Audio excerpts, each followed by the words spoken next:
And we are live. What's up, guys? Welcome, welcome.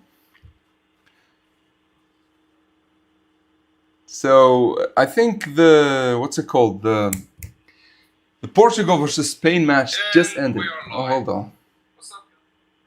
Yeah, I think the game just ended and Portugal got eliminated with a last minute goal. It's sad, really. Like, this was Ronaldo's last chance, especially with this team, which was hyped up to be very OP, but unfortunately they couldn't hack it. Anyways, what's up, guys? We're here to talk about Blue Lock. Yo, what's up, Sasso? Yo, Edith, welcome, welcome, guys. Yo, Tsuki, uncle. Yeah, I'm an unk. What's up, disciple, huh? What's up, Yasin? So, how are you guys? What you been up to? Have you seen the game or what? Yeah, they lost. Yeah. Yo, what's up, Rafa? To do, I hold on. I need. Hold on. Give me a second. So. Oh, so you went to watch the games, Rafa, with your parents? That's cool. Yeah. That's one of the coolest things. Like, if your country is like hosting the World Cups, even if you're not a fan, you just go, you just go to to feel it. Teddy Knight, what's up, bro? Yeah, man, I lost money on Ronaldo. Come on, Yasin, you did? You're a gambling man, I see. You're sad, Pookie. Why? Oh, your child. Oh, so for Ronaldo, yeah, it is what it is, I guess. As long, listen, as long as Japan doesn't lose in Blue Lock, I'm fine. So now, who am I going to support though? Maybe Haaland. Although I gotta say, I liked Bellingham in like the last England game against Mexico. He really was great. I hate how in Blue Lock that the strikers are the best at everything. Yeah, you know what's funny about this chapter? So Teddy is a defender. I know he's a wing back, but like technically he's a defender. And he is doing a better job at striking than Bachira and shit. Then Isagi and Ren, who are strikers, are doing better job at defending than Aiku, Aryu, and Nico. Like, Blue Lock is great in a lot of areas. This is definitely not one of them. I've just been playing the battle cats. Not gonna lie, I like that. Like, I've never played it, but like it looks really fun. We both know I don't pay a pickle. So you're a betting man with no money, though. Ronaldo failed us. He did. I mean, like, he didn't score. Listen, it is what it is, right? Haaland is an insane as a player. Do you guys think like Haaland is Chris Prince? I know Chris Prince was supposed to be Ronaldo, especially with like the number seven and all, and playing for England. But like I'm more inclined towards him being Haaland. Like with that physique, I've seen a guy bump into Haaland, and like Haaland did not budge. However, the other guy just went to the moon. Aiko should be off. What? Should have been the one to stop Teddy. Yeah, he should, but like you know the writer and Isagi. Isagi needs to do everything. So yo, what's up, Illusion? Welcome, bro. Aiko is insanely on fraud watch. He is, man. Like, he's not on fraud watch. He is a fraud. Listen, I don't know what. To be honest, I don't know what Kanshiro is doing. Like with these last chapters, I don't know I don't know what Kanshiro is doing. So I get you want to hype up Teddy, but like having the defenders lose and then the strikers come to like steal the ball, I don't know, man. It didn't do it for me.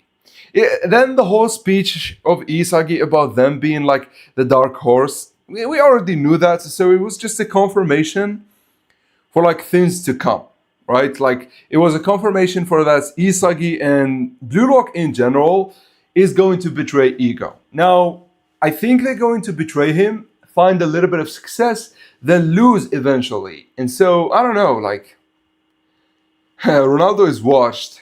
Is washed. Haaland is Chris now. I guess so. Listen, especially because Haaland plays for Man City, right? Did Aiku even get better from the U20 game? He did. So in the Ubers game, Aiko was amazing. Like he kept up Isagi multiple times. He did a lot of good shit. But at the end of the day, after the Ubers game, I feel like he served his purpose. He served his purpose to show us a defender with metavision. Because Isagi destroyed Manshine specifically because they had no player with metavision to counter him, right? So the only one was Ryo, and Ryo was like a hit and miss, especially with him focused on Nagi.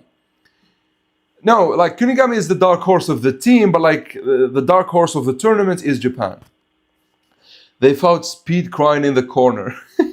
Wait, why though? Oh, right, he's the biggest fan of Ronaldo. That's true, yeah. All of Blue Lock are becoming rebels, which is what Isagi implies at the end of the chapter. Yeah, we'll get to that. So as I was saying, so what was I talking about? Oh yeah, I was talking about Aiko. So Ryo has kind of introduced the idea of metavision being able to do something against Isagi. Then in the next game, we get Nico and Aiko both with metavision to try and stop Isagi. And they both failed. Now, Nico failed in a spectacular way. He really did not live up to the hype. He stopped Isagi once and then got destroyed every time they played, not even against Isagi, even against Hiyori. Aiko had a much better showing. Aiko was great until Hiyori joined, which I kinda get. I kinda understand.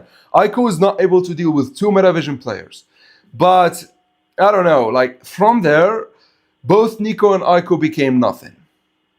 Yeah, this chapter was literally a nothing burger. I kind of felt it too. It was, it was whatever. So Chris Prince also plays for Manchester City, which is a parody version of the club Haaland plays for, which is Manchester City. Yeah, in real life, and they both have blonde hair. Yeah, that's the thing. But Chris was created before Haaland became famous. Like Chris Prince was. So hold on. So let's say we have 50 chapters a year in Blue Lock, right? So we are at 353 minus. So when was the Chris Prince introduced? Like 150? Like it was around 150. So we have 200 chapters. So he was created 4 years ago. So when did Haaland move to City? So yeah, it happened before, like few months before Haaland moved to City. Unless, like, I know the writer should have had Chris Prince in mind at that time, but like, it would be a crazy coincidence if he just went with the idea of Haaland maybe going to City. Maybe there were rumors, maybe, I don't know, like I wasn't following football to be honest. Now Nico is better defender than Aiko. Yeah, he has, like, at least he has 1 feet against Loki. Unlike Aiko, who has nothing. Literally nothing. His best feat is against Onazi. Just join what happened in the chapter. So we didn't cover the chapter yet. We'll get to it. Check Discord. Hold on.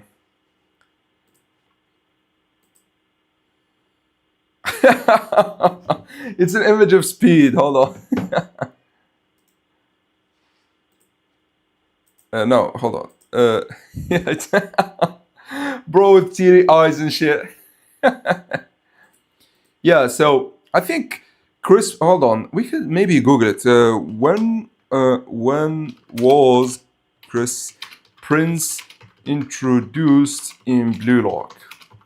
Because I think it would be like four to like, yeah, which was, yeah. See, it was released 4.5 years ago, while Haaland joined like 6 months after that.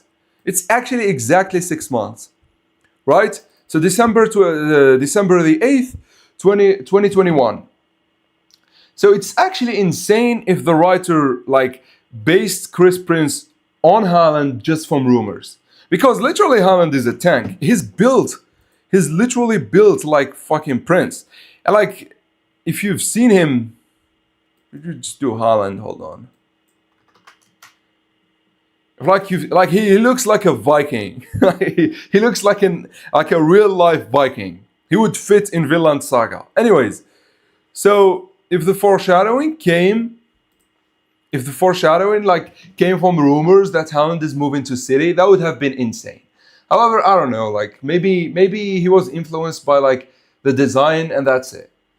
Okay, one of Kanshiro's flaws is that he can't hype up new players without downplaying others. I don't think the issue is in downplaying others. For example, Hugo. Hugo made sense. He was a defensive midfielder that had a system to stop the strikers of Blue Lock. And so when he did, the hype was real, right? It's a reach. Chris fits perfectly with Pinaldo. He does, he does. I mean, listen, Chris feels as a cartoonish version of Ronaldo, like the insane ego, the childish tendency, especially when talking to the camera and whatnot. So yeah, but like I don't know, there is the Haaland whole, there is the whole. He looks like Haaland, plays for the same team as Haaland, and all of that. But as I was saying, so Hugo's introduction made so much sense. He's a defensive midfielder, he's a talented learner, and so the way he was done is that he stopped Blue Lock completely by neutralizing them as a team. It made so much sense. Now Teddy is kind of like in the same, like Teddy is kind of in the opposite boat. Teddy, as I said many times, many times now, he reminds me a lot of Lorenzo. He's a defender. Sure, Teddy is a wing back, and Lorenzo is a center back. But Lorenzo also kind of did the same with his dribbling. If you remember, so Lorenzo goes, Kunigami comes to stop him, he dribbles past him, then Raichi comes, he dribbles past him again. Then he leads the whole attack of Ubers, right? So like he's the main guy. So we should expect something similar from England. Now, will they be defender players or not? I don't know. But like for this, at least, he looks a lot like Lorenzo. Now, if you remember, Lorenzo he was not as impactful as Kaiser or Hugo or Sai in terms of being a new Gen 11. Lorenzo was not a plot device character, but like he was introduced to hype up Ubers, to make them stand against Bastard Munich, and then you're not supposed to like care about him that much after that, unless we get him like in the future in a Champions League arc, which I don't even know if we will get that, right? So think of Teddy the same as Lorenzo. Teddy plays the whole vibe of Lorenzo. We know England is going to lose, but they need to do it Kanshiro needs to do it in a very good way. Otherwise, no one would watch Blue Lock after that, right? So Teddy will play the same role as Lorenzo. Not in that he will stop Isagi or Rin. Rin is not playing. Now he's not going to stop, for example, Baro or Shido, no. Like the idea, he's going to be a very OP player. He's going to be like the emperor of one-on-one on the field. No one is going to match him one-on-one. And that's it. The way they're going to beat him, Isagi maybe, or anyone really, to be honest. Anyone from Blue Lock will develop like a team play around him and then they score. Now how they would stop him, we've already seen them stop him. Which I didn't like. I didn't like from this chapter at all. Like I didn't want Rin and Isagi to show up. Which by the way is weird. Baro and Shido are absent too. Which is interesting. Like a lot of players are absent, but mainly Baro and Shido are absent. Hold on, let me read some comments. One of Kashir's, okay, we've done this. It's a reach, Chris. Okay, we've done this. To be honest, Chris is a combination of multiple players. So is everyone. Like Levy, for example, is Neymar and Ronaldinho. So there is like, I get Mbappe is literally Loki, but for other players, you know, they could be like a mix and match from here and there. Do you think Teddy is better than Kaiser? We don't know yet. We can't tell because. Is Teddy better than Kaiser one-on-one? Sure, you could say that. He's a dribbler, Kaiser really is not. I mean, Kaiser could dribble, but it's not his strongest point. But at the end of the day, who cares about one-on-one, right? Rin is better one-on-one than Isagi and Kaiser, but in my books, they're overall better than him. Now, as I said, because he is great at one-on-one, we could put him against Rin, we could put him against Lorenzo. Those matchups are going to go insane. As soon as we get a little bit from Teddy, maybe I'll put him against Lorenzo. Or if we get a confirmation for season 3, if it will include the Ubers game, I will maybe wait until Lorenzo shows up in the anime and then do Lorenzo versus Teddy. For now, I might do Teddy versus Ren, because Teddy versus Ren is insane.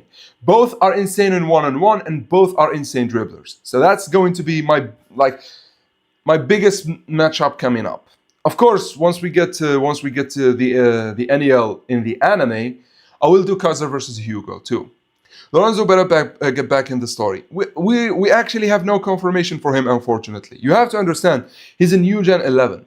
Once Blue Lock becomes a game of the pros, he no longer serves that purpose, except maybe randomly in like an NEL, not NEL, in like a Champions League similar arc, right?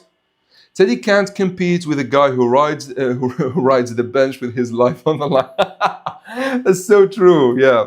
So England needs to lose with respect or extreme diffs. It needs to be extreme diff. It doesn't need to be. It doesn't. It can't be with respect. It needs to be like they survived England. Otherwise, Blue Lock would lose so much hype. Yeah. Hear me out. Kiora is playing in England match all my life. You know what? You know what's funny? If you've seen, hold on, I'll show it to you. So, by the way, I can't show the chapter for anyone wondering. I'm sorry, but like I can't show the chapter for copyright reasons. Hold on, episode Nagi. So, if you remember, Kiora did some crazy shit like that. He did the same movement. Oh, hold on. So this is a little bit too early. I think it was what 25th, like the 25th chapter. He literally pulled the move from Kiora. Hold on. So okay, so they're against this team they go. Okay, Karasu is doing his shit. Okay, so this is the Otoya and Karasu chapter, which I don't care about yet. Bro, by the way, Otoya is living his life in Blue Lock. Maybe he's the only one enjoying it. Him and Shido, maybe. Which is funny. Anyways, so okay, so this is setting up for the Bullet Bill X Panther play. Then we get this. I think Kiora is going to do some crazy shit here. So yeah, this is the one. So Baro pushes him, and if you've seen the chapter, Ren holds Teddy from his shirt, and then look at this shit. So, however, Teddy did it on top of on top of Ren's head. What's it called? Kiora did it on the ground, Teddy did it on top of Rin's head. So there is a lot of things going on towards Kiora playing. So I'll give you that. Ripper, Ace Lock knows the Mbappe special. What do you mean the Mbappe special?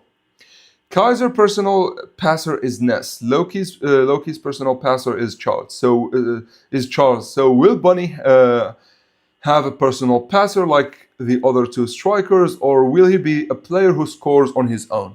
I have a theory that he will be like a better version of Shido, but not current Shido, like the original Shido. No matter how you give him the ball, no matter who is up against, he scores it. Like I have a theory that will be the case. Like I have a theory that he invalidates Sai even as a midfielder. Like I don't need you to dominate. I don't need a great midfielder like you to dominate as a striker. Kiora's whole thing is being on the borderline, so might show up as a sort of Joker character in like in PXG. That's actually true too, because Japan right now is kind of on the borderline, and so Kiora is literally the perfect player, and he has insane synergy with Karasu, who we know right now is the team revolving around, unless Isagi does some things. But I doubt Isagi would do anything, because Isagi would like it if Karasu is leading and he is a rebel. So for right now, all the cards are going towards Kiora, funny enough. So edits, all your memes and jokes came true, actually. Okay, so you know he is playing when both logic and narrative is pushing him. Yeah, that's true. Yeah, that's true. Bro, speed crying is just funny. Yeah, so if you guys remember this from the Nage spin-off novel, you'd know Kiora literally is Teddy, but like Teddy is on steroids. So should we start with the chapter? Should we go and read the chapter now? I have the translation for the leaks here, so we'll go through them together. But like I can't show the chapter, unfortunately. I can't show it until like tomorrow night, because like tomorrow this time, because that's when the official translation comes out, and then I can show it. But for now, we are going to be stuck with just the translation, right? Like I've seen the chapter, so what the hell, Bro, YouTube is glitched out. Like, it's showing me that I have 0 views. And I see you guys comment. Like, do you guys hear me? Is everything all right?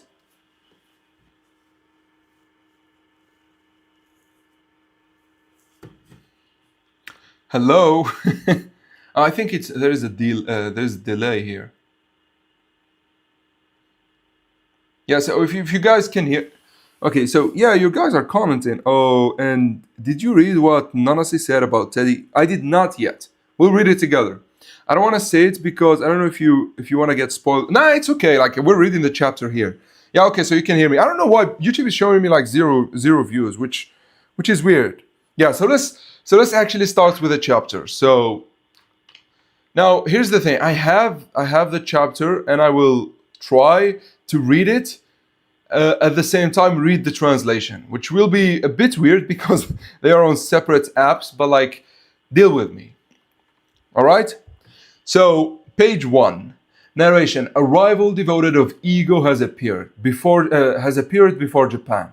Faced with such an overwhelming dribble, Blue Lock Japan does what? Yeah, it's showing me 1 views occasionally too. Yeah, I don't know. I think I think YouTube is glitched out. And we don't care. I don't really care. I do this because I really like it. I really like these live streams. They don't take much, and I get to explore Blue Lock so deeply with you guys. Anyways, so Nanasi says this. What the hell is up with this guy, Teddy Knight? Hey, could it be? Is he the one who was recently selected as one of the new Gen 11? Oh, so he's like, we pick off on the last chapter and we see Nanasi shocked. So he was selected recently? Yo, welcome, Lloyd. Welcome. I actually don't remember you. Like, I have a lot of guys joining in, so sometimes I don't remember the names. But if you tell me what we spoke about, I might. It's 60. Okay, so in chapter 301, Karasu and Kiora are sitting next to each other. This could show synergy even more. Yeah, that's true. They have big synergy together. I mean, listen, if you go against someone multiple times, or if you play with them in the second selection, you immediately have synergy with them. Because I feel like that was the chapter that really molded every player except Ren. Ren until the U20 game. But even still, like Isagi, who played against Ren multiple times, is the biggest guy who has synergy with Ren, right? So because Kiora and Karasu cleared the second selection together, I think their synergy is insane. Do you think Nanasi might play this game since he has been really involved in the past 2 chapters? I actually think so. Because think about it. This game doesn't really matter in the grand scheme of things. Japan is not losing. And how do I say it? Japan is not losing. And the way they're going to win, they need to win it by the neck of their teeth. So the writer has a lot of freedom. Like, all that matters is the end goal. We know Teddy needs to score. Sure. We know Teddy needs to stop them on multiple times and be insane. Sure, but like the game could still be like a 2-1 with, I don't know, maybe Baro scoring at the end, or Shido stealing it, or Isagi figuring something. Like, I don't care. So for like the whole thing, Kanshiro could really go wild, right? Kanshiro could go wild and he could like write anyone. So I can see both Kiora and Nanase playing, right? So this is my reasoning for why I think Nanase could play. Yeah, personally, I guess that's why Isagi doesn't know about some new Gen 11s. That's actually interesting, I'm not gonna lie. I don't know, he is with his Master Ren within the bench. Yeah, that's actually true, by the way. Nanase has synergy with Ren, so that's actually hurting him that Ren got benched. I am the one who gave the theory of Teddy and Fox having a Kazerness relationship. Since I was mature... Oh, yeah. I remember you now. Yeah, I do remember you now. Welcome, bro. Welcome to the live. Yeah, we're starting to get a little bit people. Bro, like, it was showing me 0 people earlier. Yeah, welcome, bro. Welcome, Lloyd. So, Nanasi says, what the hell, this guy, Teddy Knight, hey, could it be? Is he the one who was recently selected as one of the new Gen 11s? This is really interesting. Because what would recently imply? Like, did it happen the same as Kaiser, or Kaiser is already had 2 to 3 years as a new Gen 11? I don't know. Like, this is really interesting. I wonder what could this mean. Yeah, and it could, by the way, explain why Isagi does not know all of them, because you're not going to follow all of football, right? Especially if you are within Blue Lock. And if Teddy was nominated when Isagi was within Blue Lock, I doubt he even knew who he was. Like, I doubt he would even had the chance to know. I'm the one, okay, I've missed these live streams. Haven't been able to join the last two, but we're back, baby. Hell yeah, man. We're back at it, man. Welcome, bro. Welcome. You know what? These live streams are always fun. I'm not gonna lie. Like, I've started doing them because, like, for views and shit, but then they really got fun.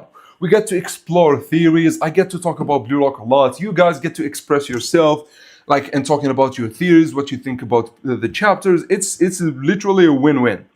Like, Loki could be selected recently.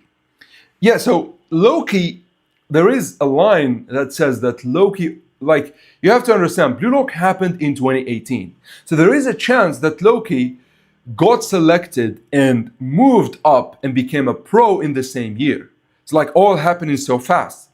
Now, the one thing I don't like is that when we were shown Hugo and Loki, we did not see when that connection happened. So we know it at least should have happened at least last year, and that's it. It couldn't have happened this year because of Charles. Charles was not there, and Charles could not have joined at 14. So I don't know. Did the writer actually give us? Hold on, let me check. Did the writer actually give us the age of Loki? Because we know he is 17 right now, and if he did give us the age of Loki, we could figure out when was that, and we could figure out when did Loki became a new gen.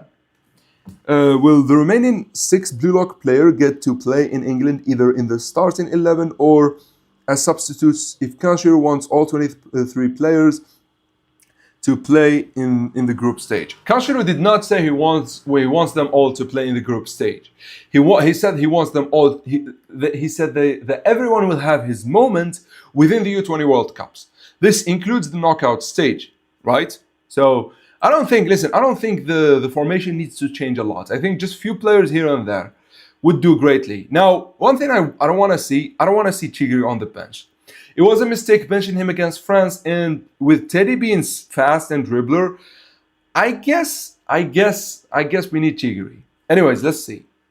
Here's my theory on Loki. I think because he went straight to playing for the senior team, they didn't include him on the new Gen 11 list, but because now he is playing the U20 team, he got... Yeah, but like, this is not how it works with the new Gen 11. The new Gen 11, it's supposed to be like the U20 version of the best team, and usually that happens at the end of the year. Maybe the seasonal year, maybe at summer or at the end of the year, like at December. So there is no way for a player to randomly become a new gen. What this implies from Nanasi, this means that Teddy was selected like in the last selection, which is fixed every year.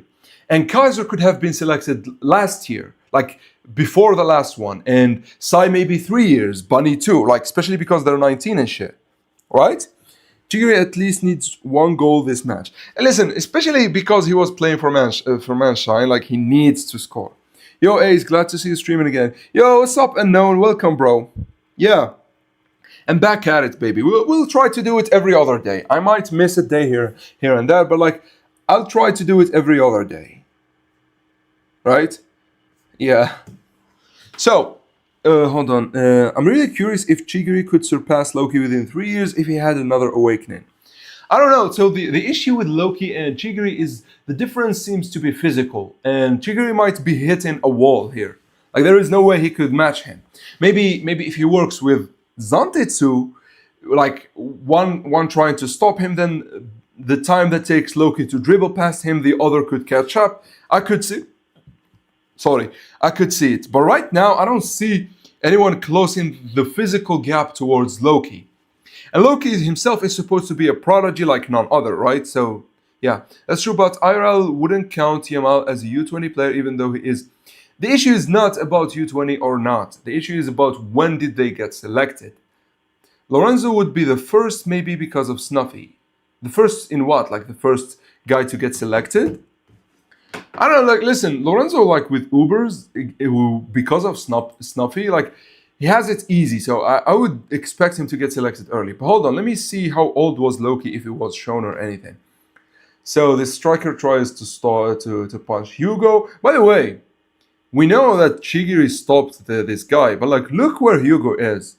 Hugo is not about to take a punch to the face. Like, bro, really stepped back. Chigiri arc is doomed from the start. Yeah, unfortunately, the writer forget about him.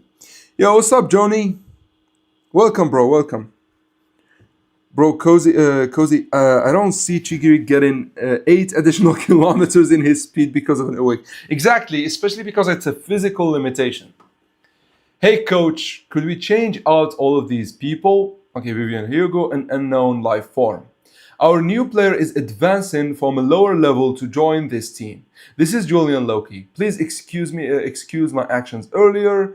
While I'm alive, I'm going to win the World Cup a few times, so please leave if you can't keep up. Let's have fun. Yeah, so it doesn't say how old he was. Yeah, I don't think it does. Yeah. What you asking about, Glam? Like, what's the question mark is for? Oh, hold on, I didn't read that comment. Oh, I didn't read 2 comments. Holy shit! Do you think Isagi using Rin to steal the ball from Teddy might be foreshadowing to them having a chemical reaction that devours Teddy, especially after Isagi and Rin is the last. So Rin is not playing against England. I don't think Ego would even substitute him. Just said. But you're onto something here. You're onto something here because it could be a foreshadowing against Bunny. If you remember, the way Isagi stopped Rin was a chemical reaction between 2 talented learners with the same level of vision. Then I think the way they were going to stop an insane anomaly like Bunny, it would be a chemical reaction between 2 talented learners and an extremely busted genius, which in this case is Rin, Sai, and Isagi. So that could be a big foreshadowing. And I think maybe in this chapter we will see a chemical reaction for the first time, like from Shido and Isagi against Teddy. To stop Teddy, they need an insane genius and an insane talented learner. And by the way, what I mean by insane, I mean insane in vision. I don't think it would work with Baro. Baro's vision is it's not the same as Rin and Kaiser and Isagi and Shido. Baro's vision is completely different. It's all about hunting. Sure, he uses it on defense and in tandem with other players, but it's not the same as seeing the field as much as Rin, Shido, Isagi, Kaiser, and Sai do. Okay, so let me read the next comment. Do you think Kanshiro is brave enough to include racism and imperialism in his manga? Like, England fans are pretty bad when it comes to yelling slurs at people. I don't know. I don't know if I would even call it bravery. I don't think that matters though. Like, why would he try to stain, for example, a whole fandom of a country because of some hooligans who don't know better? I don't think that's a good thing for Blue Lock to do. I don't think it's a brave thing. I think it's just an added flavor that would serve nothing. If Blue Lock was political, like if it had political, I guess it does have one political way of looking at things, which is the money side, which is with the head of PIFA, Ray Dark, and Buratsuta. But I don't think Blue Lock tends to get political. So I don't know if they would include and race it like so. Yeah, so the English fans, like most of them are fine. Like there are those hooligans that don't know better. And if you know Lessons from Anime, which is by the way one of like the channel's friends. And by the way, fun fact, him and Yassine are the ones who inspired me to start this challenge, to start this channel.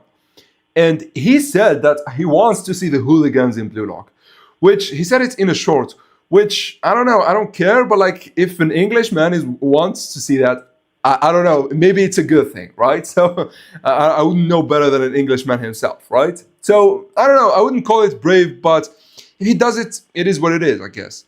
Chigri's arc, your what's up? Okay, so we read this. He's 17 now, then he was 15. How do you know Ripper, by the way? Was it mentioned? Like, was it mentioned that Loki was 15 when he joined this team? Okay, and if Chigiri can't catch up to Loki, do you think he would at least I think, listen, the thing with Chigiri, I think he needs to play in tandem with Zontetsu in order to do with Loki. This is my theory. I don't want Chigiri to get injured. No matter how great he might be, I don't want it to happen. I know from a writing perspective it would be good, but I don't know. Loki got promoted to the U20 when he was 7. No, he is 17, and he played in the real World Cups, which happens in the same year as Blue Lock, which is 2018, and he was 17 at that. We're asking how old was he when he joined Hugo here? I mean, it's Isagi's best to make Rin join the game against England. I don't know. Listen, the way things are going, no one, not me, not you, not anyone, but Kanshiro can expect what Ego is going to do. Ego is one crazy motherfucker, and he has total control right now. And if he sees that the team is betraying him, he might go radical. And I gotta tell you something. There is one player that will never betray Ego, which is Baro. Not because he likes Ego, not because Ego like is his like lost father or whatever. Baro is the embodiment of Ego's ideal. He lives solely to be the best striker, and he does everything to be that. Whether be it training, whether be it being nasty on the pitch, whether be it having the best mentality to be the striker, doesn't matter for Baro as long as his ego is fed. So Baro is the only one who will never betray Ego.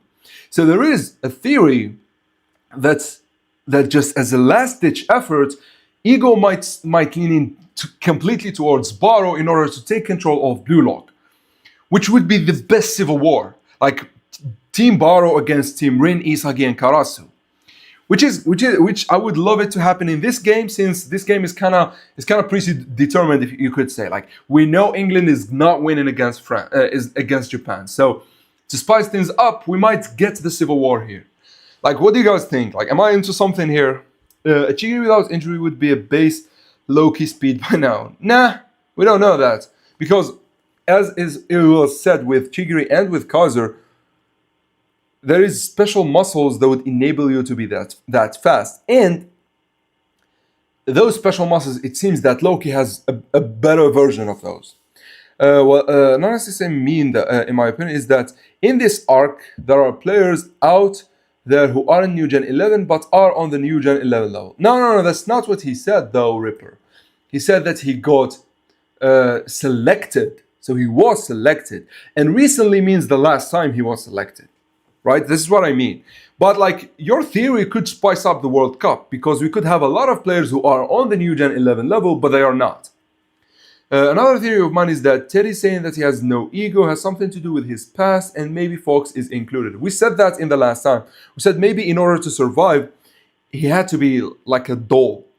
Blue Lock won't do something like that in my opinion. Yeah, for the racism, yeah. Speaking of racism, Sai is, in chapter 4, had a bracelet that represents standing against racism or something like that. So God knows what this guy went through in Spain. Oh, that's interesting. Holy shit. Oh my god, this would be insane, because it could mean that maybe Bunny could be even included or involved in that shit.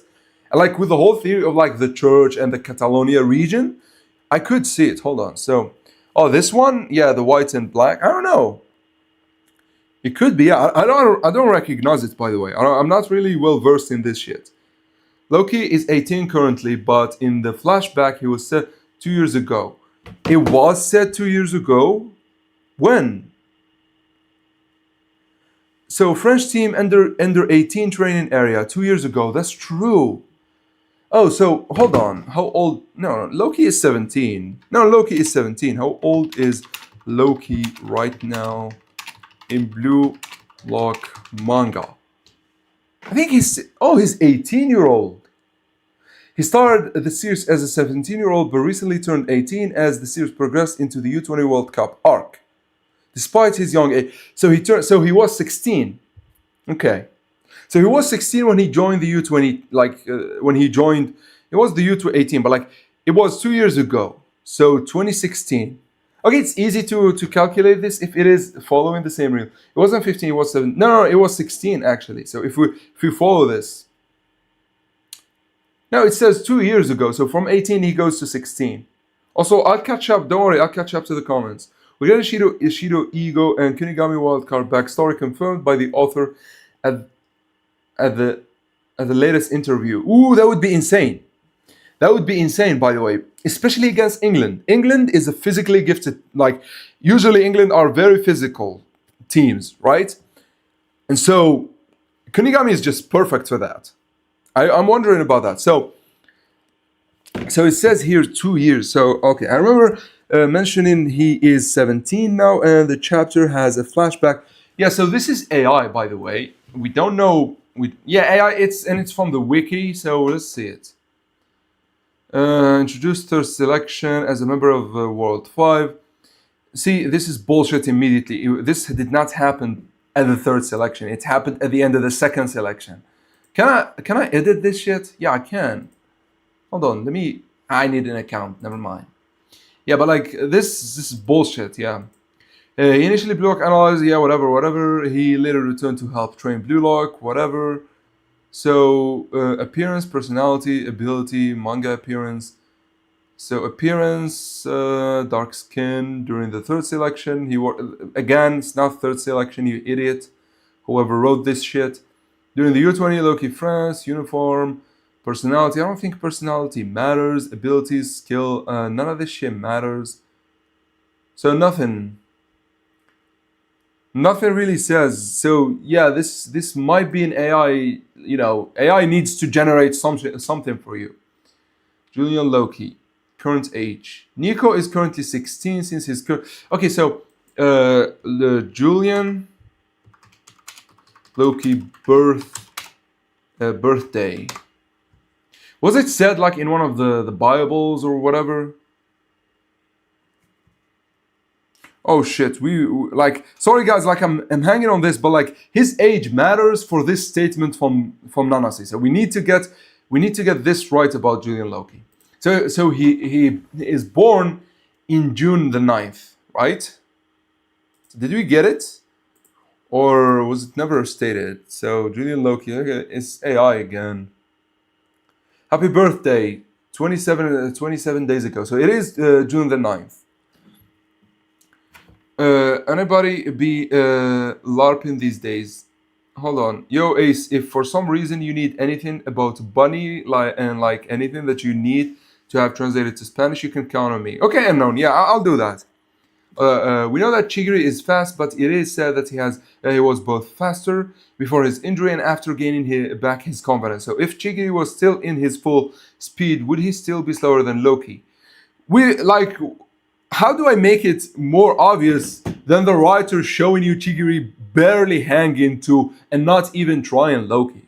That's the issue with the whole thing. Listen, so no one reacted. Rin, Aryu, they were late. Then Hiyori, Isagi, they were late. Then, look, Chigiri had to intercept him, yet he still was a step behind. And look, he still was forcing his way through. Then Karasu came to say, like, you have to understand, look how Chigiri is screaming at Karasu. Karasu saved his little ass here. Right? So this is the point. Chigiri is nowhere near Loki in terms of speed. And I think you could think about it in terms of how people react to him. Chigiri, people react to him. He's fast, but people react to him. Loki, no one can react to. That's the whole thing. Hold on, let me read the comments, then we'll get back to Loki's age. So I remember mentioning 2 years of bro, Rin missed that open goal. We would see Chigiri on the left maybe win back. Also Chigiri tackled Loki already with Karasu, I think. Yeah, he tackled him, but like he had to like intercept him, and he still was a step behind. We know that Chigiri, we read that. England will be interesting to see. Chigiri's top speed is currently almost 20 miles per hour, so he isn't close to Loki, who is 26 miles per hour, which I don't know to what that translates to kilometers, but the difference is 6 miles. And I don't see an awakening doing anything physically to you. Like you don't gain something that would put you on Loki's level of speed. You're either born with it or not. Like it's like the same as Haaland. Not a singular player in the world right now who could awaken and get the physique of Haaland, right? In 15, that flashback, we'll get it. We'll get exactly how old was Loki is. Yo, Ace, if for some reason, yeah, we read. Thank you, by the way, Unknown. He wasn't 16. I feel like someone is going to start talking about something like manliness. Okay, now we're not going to talk about it. We've already done it in the last live. There is Rin's birthday coming up. Kanshiro loves giving spotlights in characters' birthdays. Yo, thank you, Glam. Thank you, bro. You can use my alter ego theory for your Teddy theory video if you want. Yeah. Oh, you were the one who gave me the theory. I'll give you a huge shout out. Thank you, bro, for the donation. By the way, what currency is that? ZAR. I have never. Is it? It's like, what currency is that? I'm always fascinated, like knowing where you guys from. Like I see a lot of diversity in the comments. Like you guys are from all over the world, and I love it. So yeah. So listen, bro. I'll give you a huge shout out in the video. Don't worry. Glamboan. Okay, and also hold on.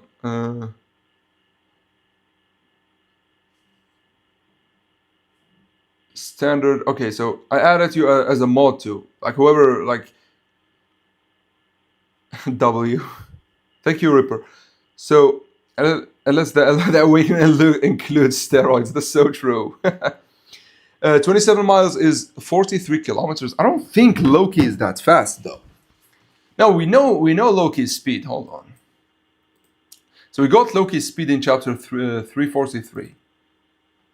So Loki said, so no, what is it? So Hugo, it was Hugo who said it. So running at 23 miles per hour. That's, yo, thank you, Glam. I wrote it on Reddit. ZAR is South African rands. Oh, okay. South African, why does it have a Z though? Like, is it like in your language, is like South African pronounced with Z? For example, like for us, you look at Algeria and we have our currency as DZD, which you don't think, what does Algeria have to do with DZD? But like in Arabic, in like slang Arabic, we call our country Zaire, like DZ, Zaire. Like I know you don't understand, but it means Algeria in our slang language. Yeah, so thank you again, Glam. You really made my day. Really thankful. So ZAR is a South African rand. Yeah, it's really cool. Yeah, it's really cool to see that you guys are from all over the place. Like I've got some people from almost every like I know every continent, but almost every country in that continent, which I really love. Yeah, it's 73. So 23 miles per hour. It's 73. And how?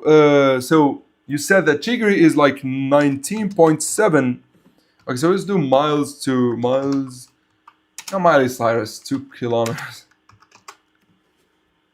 So he's 19.7, you said?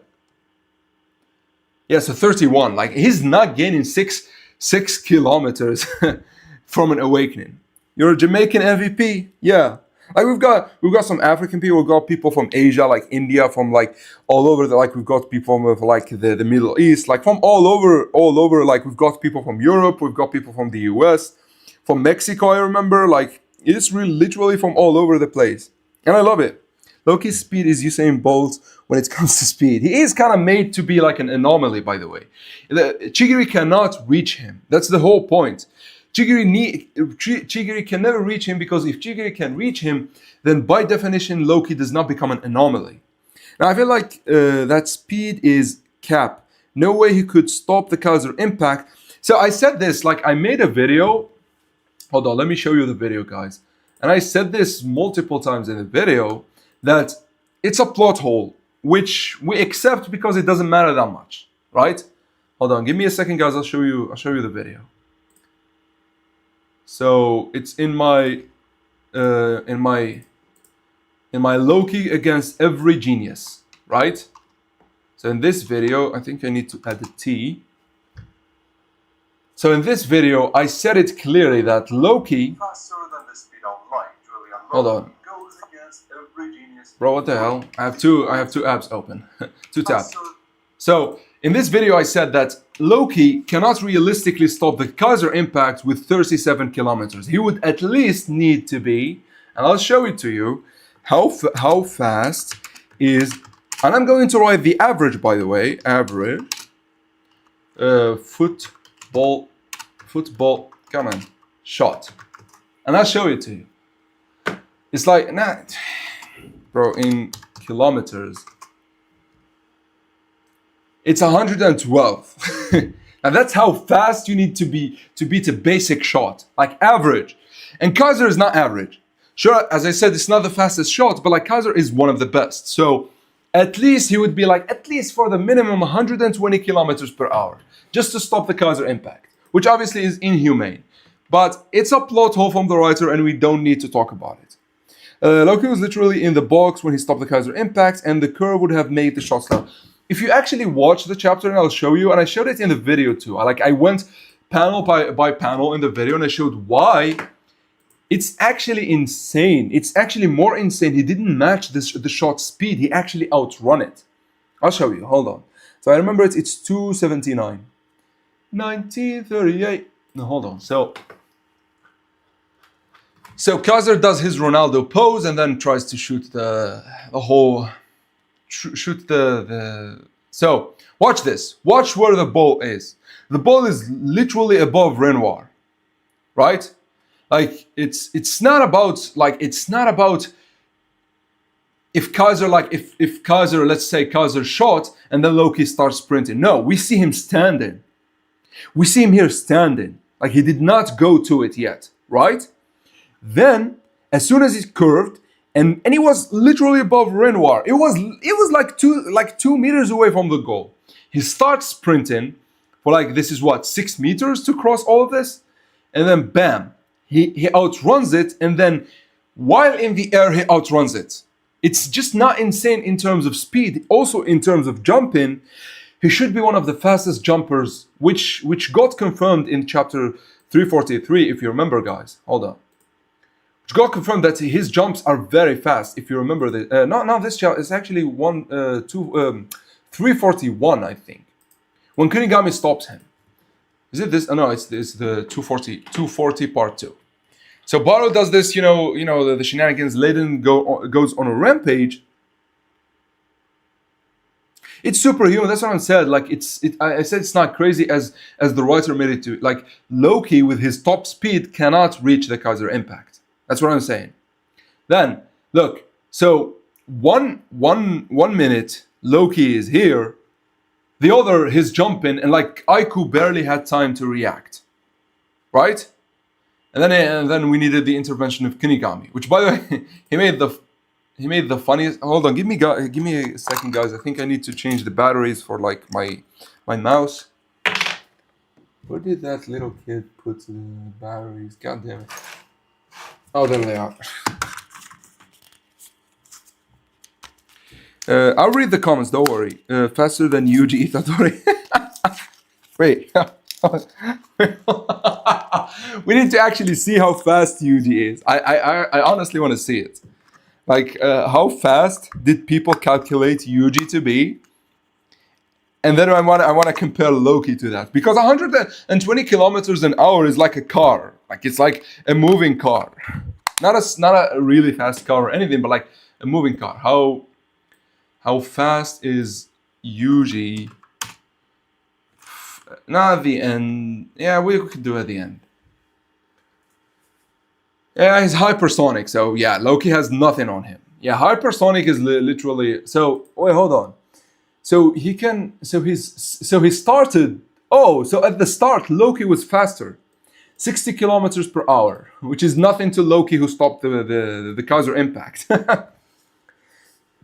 Then, top speed during the Shinjuku showdown arc, Yuji moved fast enough to surprise the King of Curses. Yada yada. So it doesn't say. So like we know at least it's hypersonic. And hypersonic, we reach speeds like 400 kilometers per hour and shit like that. So Loki cannot match him here. But like, in early days, Loki would have matched him and even surpassed him twice his speed even. That's insane, by the way. So, okay, let me read the comments. I want to read from a little bit. Yeah, they needed to nerf that. Loki, okay, yeah, they needed to nerf him, exactly. Bro is becoming ballistic. Loki run over other players. Bro, what do you mean it's not crazy, it's superhuman? We answered that. We know it massively faster than light. Nah, he's not. Because he can warp space out. Yeah, so like his aura, by the way, should be massively faster than light. Anyways, by the way, I just came back from watching the World Cup on TV. Yeah, Portugal got eliminated, dude.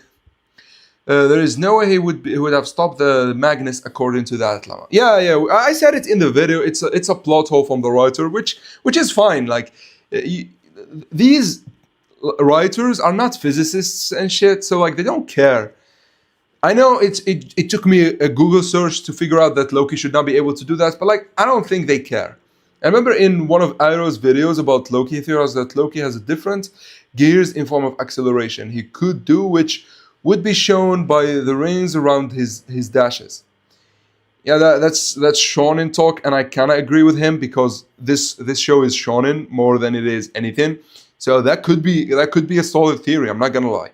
But the issue is, it seems that Hugo knows the maximum speed of Loki, or at least the maximum speed that Loki showed.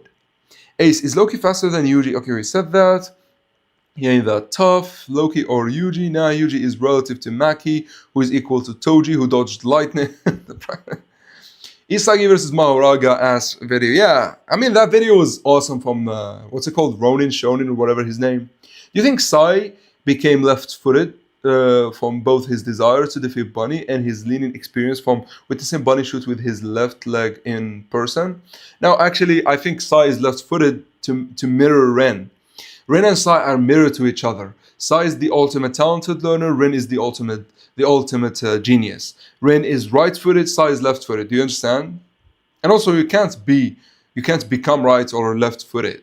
Like, no matter what you do, your dominant brain will be that's what you have. You could train the other leg, sure, but like it's not going to be that efficient. Although I gotta say, Sai seems to be well-rounded enough to be one of those special people who could use both legs. I assume like Ryo, for example. We ain't supporting that speed merchant dog.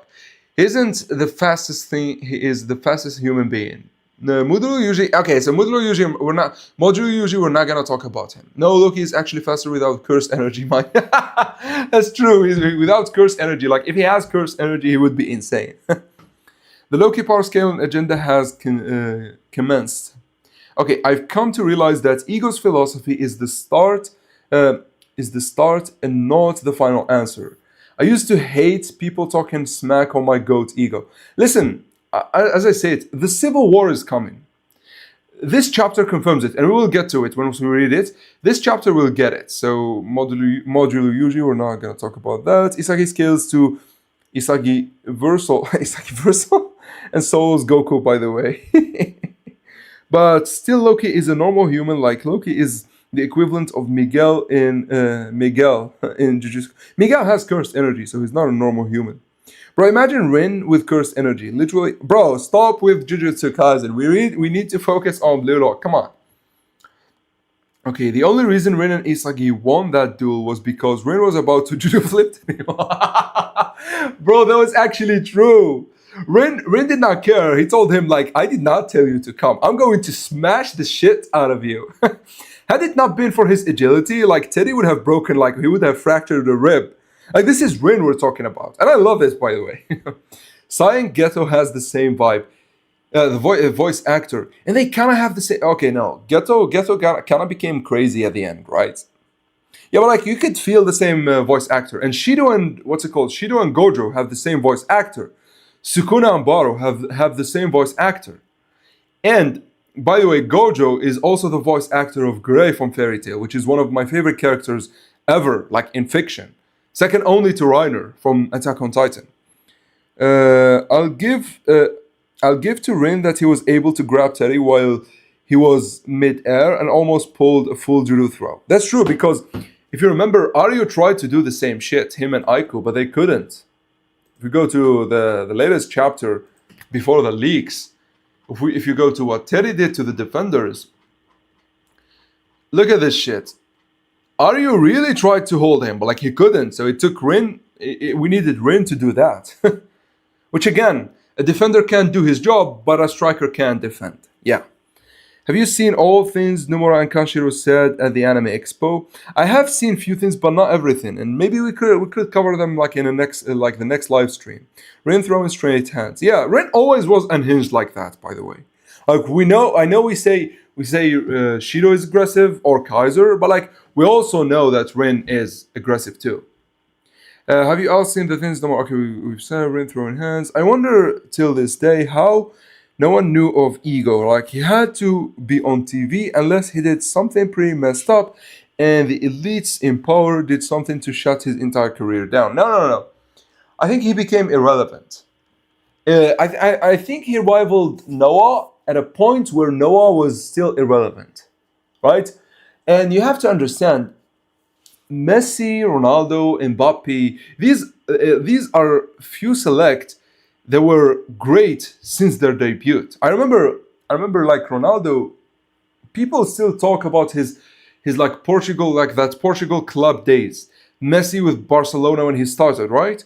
But like not everyone like did you who heard of Iniesta, for example, before he became great? And Iniesta is in my eyes probably the best playmaker, second only to Messi. Like second only to Messi in playmaking in the history of football. And like no one knew of him until like he became great with Barcelona and Spain, right? And 8, it explains ego ideology perfectly. 4 and 8. Okay, so we'll do it and then we jump to the chapter. Hold on. Oh, shit. Okay, so 4 and 8. Okay, come on.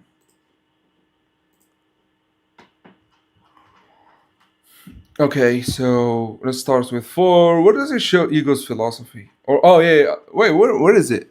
Is it when ego talks? Because I think, okay, so let's start with Henri. The moment when a hero is born in the world of Japanese soccer. Now let's begin. Blue Locks first selection. For the first selection, all of you in Wing 5 will have a round robin tournament for all 5 teams. By the way, this is literally the NEL. Anyways, after the final match, the top 2 teams will clear the selection. It's a survival match, okay? So, okay, then he talks. Listen, soccer is primarily a game about scoring points. Having all 11 players as forward makes perfect sense. The positions and tactics that have been stupidly imprinted into your brains, on your brains, were just roles that were created as part of soccer's evolution. When soccer first started, all players were strikers. Play soccer from that starting point. Rebuild it from zero in your... Oh, shit. This is actually important. You know what? Thank you, Kiju. I would call you Kiju or Jolo. Holy shit. This is actually interesting. Rebuild it from zero in your mind. So him attempting... Yo, thank you, Illusion. Thank you, bro. Thank you, bro. Thank you for the donation. Yo, thank you. Thank you so much. Thank you, you and Glam. You really made my day today.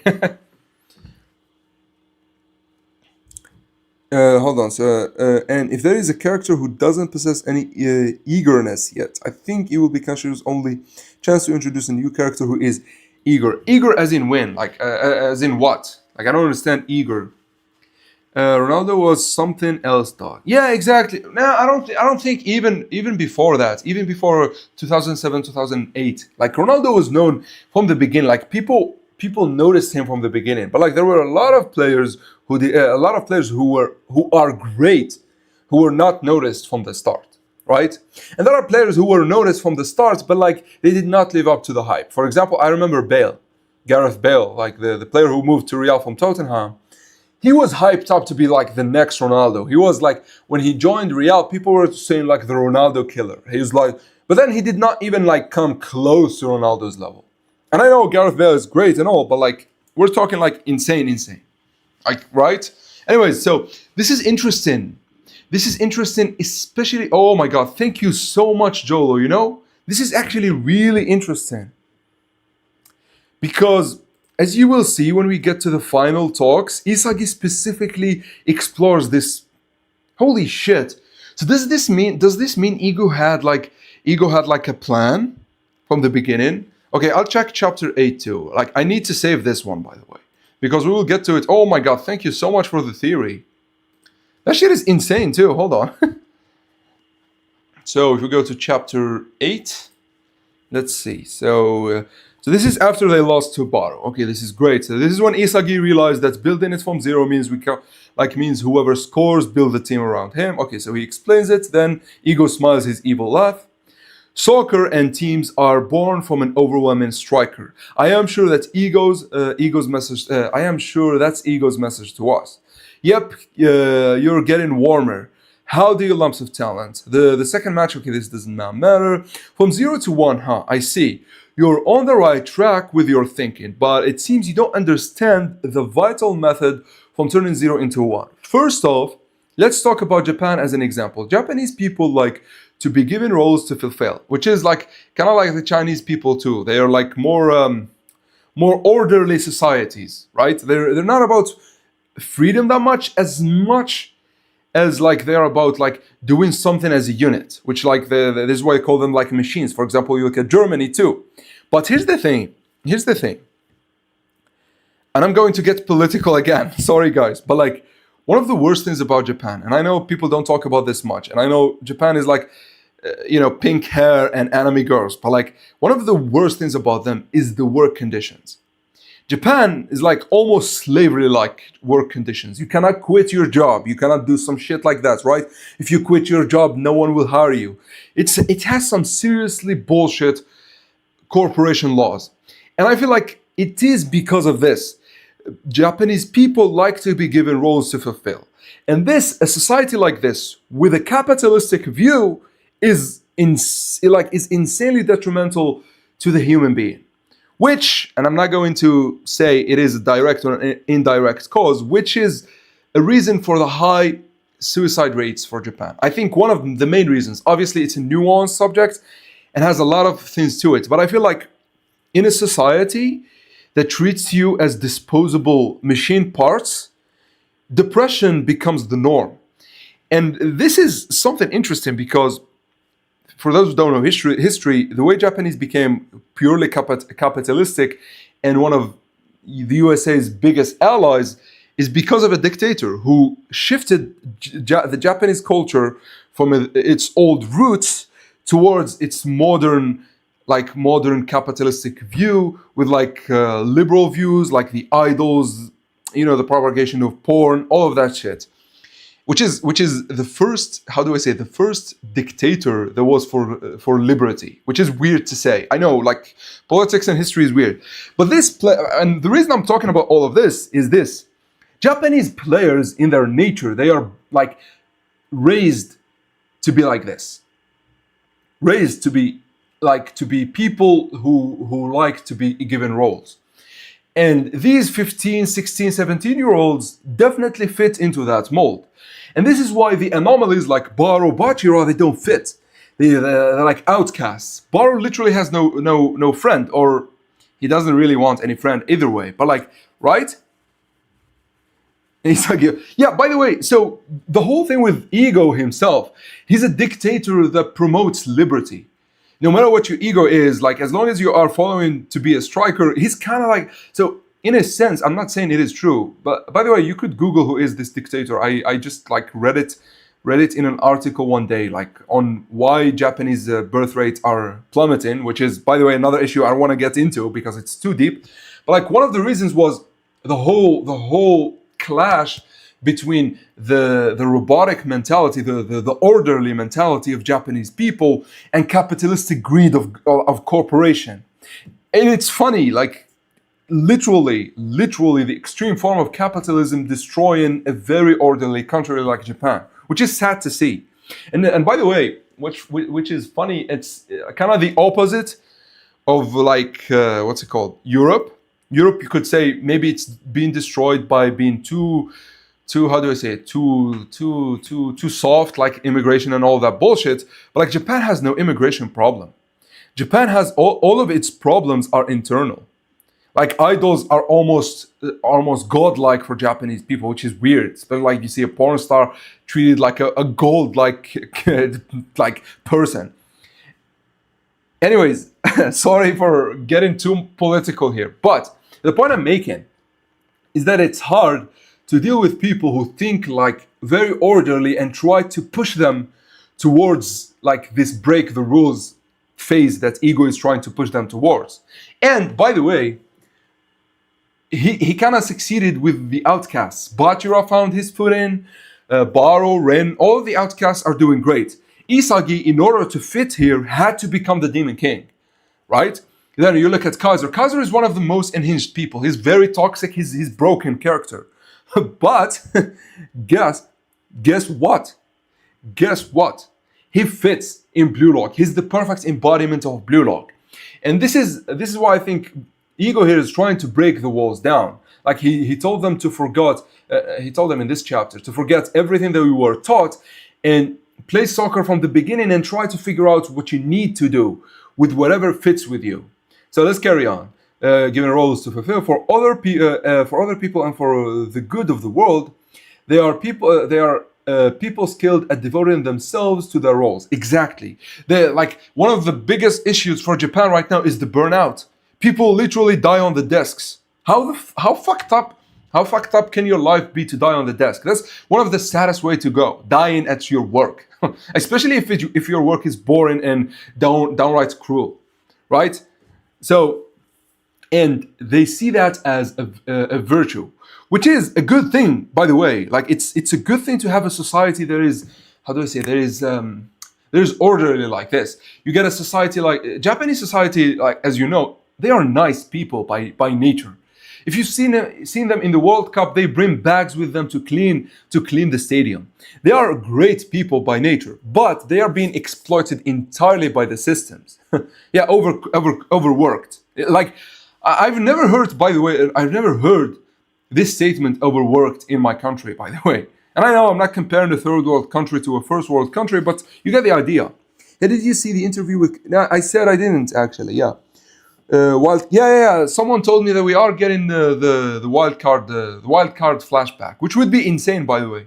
Shiro backstory and Ego backstory too.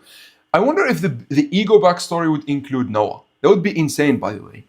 Anyway, so as I was saying here, putting this Brazil New Gen 11, we still don't know anything about Brazil yet. So putting this into the world of sports, it's easy to understand which major world sport Japan can compete in, and that's baseball. Pitcher, catcher,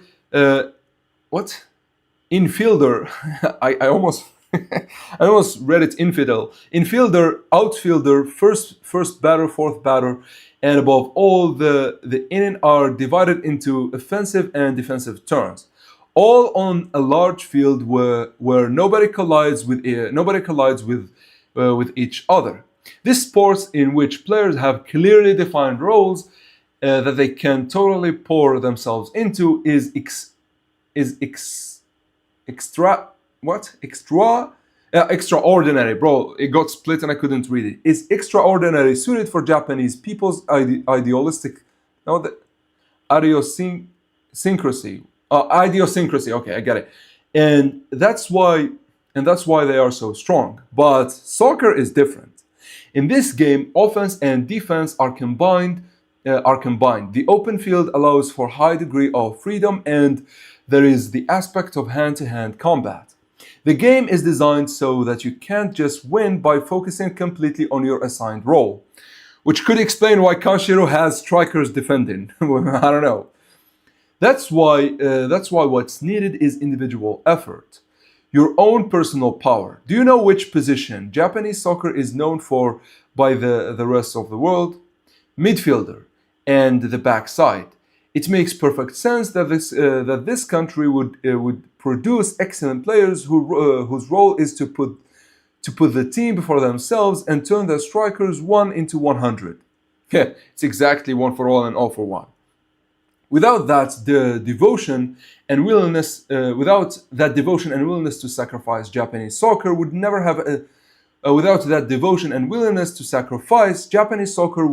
have advanced this far. But at the same time, it's why a revolution will never happen. Which is, by the way, it's a tunnel. Something that works for a few years does not mean it works forever. And a lot of corporations get destroyed because of this. Just because something works and worked for you for many years does not mean it works in this new environment. And it's called the tunnel. Like once you are within the tunnel, it's hard to like go left or right. You're predisposed to go straight. And so you put yourself into a tunnel, they say. Now, you lumps of talent, time to rewrite your consciousness. Scoring points in soccer means destroying your opponent's organization, meaning a striker is a destroyer. Scoring a goal means destroying the enemy team's system. It's causing a revolution on the field. By the way, this is literally what happened with Hugo at the end. Sure, he did it through luck, but it kind of fits. Strikers, don't let yourselves be stifled by your positions. You mustn't let yourselves accept being confined to your roles. To turn 0 into 1, you must take up arms and you must take up arms, strikers. Make fools of your enemies, twist their arms, destroy them, and do it using your own personal weapons. The beings known as first class strikers all have their own original weapon that no one else can use. Okay, this does not matter. Like him talking about the weapons does not matter. As a goal can be only done by your own weapon. Okay, so this does not matter. So I don't like this, by the way, because he's implying that Nico, who is defined by being a midfielder, a defender, should strive to score, which is interesting. Which is an interesting take because it's again with the whole Gagamaru point. Like, come on. Okay, let me read some of the comments. By the way, what's the team you support right now in the World Cup? I used to support Portugal, but now that they got eliminated, I don't know. Maybe France or Norway. I don't know. As long as it's not Argentina, I'm fine with either team winning. Maybe Spain too. You know what? I think I'm leaning towards France. I want to see Noah versus Messi and especially Snuffy versus Messi. Yeah, I don't know if that would ever come. Maybe the best we could do is in a live stream because the copyright strike on football is crazy. And I tried to do Messi versus Ronaldo, but I couldn't. Unfortunately, maybe I'll do, you know what? Maybe I'll do them in shorts, but I don't think I could do them justice in shorts. I don't know. So maybe I'll figure something out. I don't know. When we get Ego's complete backstory and we assume that Noah will play an important role in his origins, will it be a shared backstory since it can also possibly be Noah's backstory, but not just Ego? We don't know. It could be just an Ego's backstory after or before meeting Noah, after or before failing. And by the way, since the writer said that there will be an Ego backstory, I think he's going, like the theory of him getting betrayed and the civil war is just getting close. So I need to make a video on that. But I also want to make a video on Fox being a second personality to Teddy. I don't know. I'll figure it out. Okay, makes me think if Mbappe exists in universe like apart from Loki. Yeah, it would be funny, by the way, for Loki to meet Mbappe. See the foreshadowing, idiosyncrasy is the new Ego Isagi found. Yeah, as I said, this is relating a lot to what Isagi found at the end. Like, and I wonder, Ego never told them straight up, but like they figured it out on their own through getting their ass handed to them by Hugo and Loki. So I think everything is according to Ego's like plan.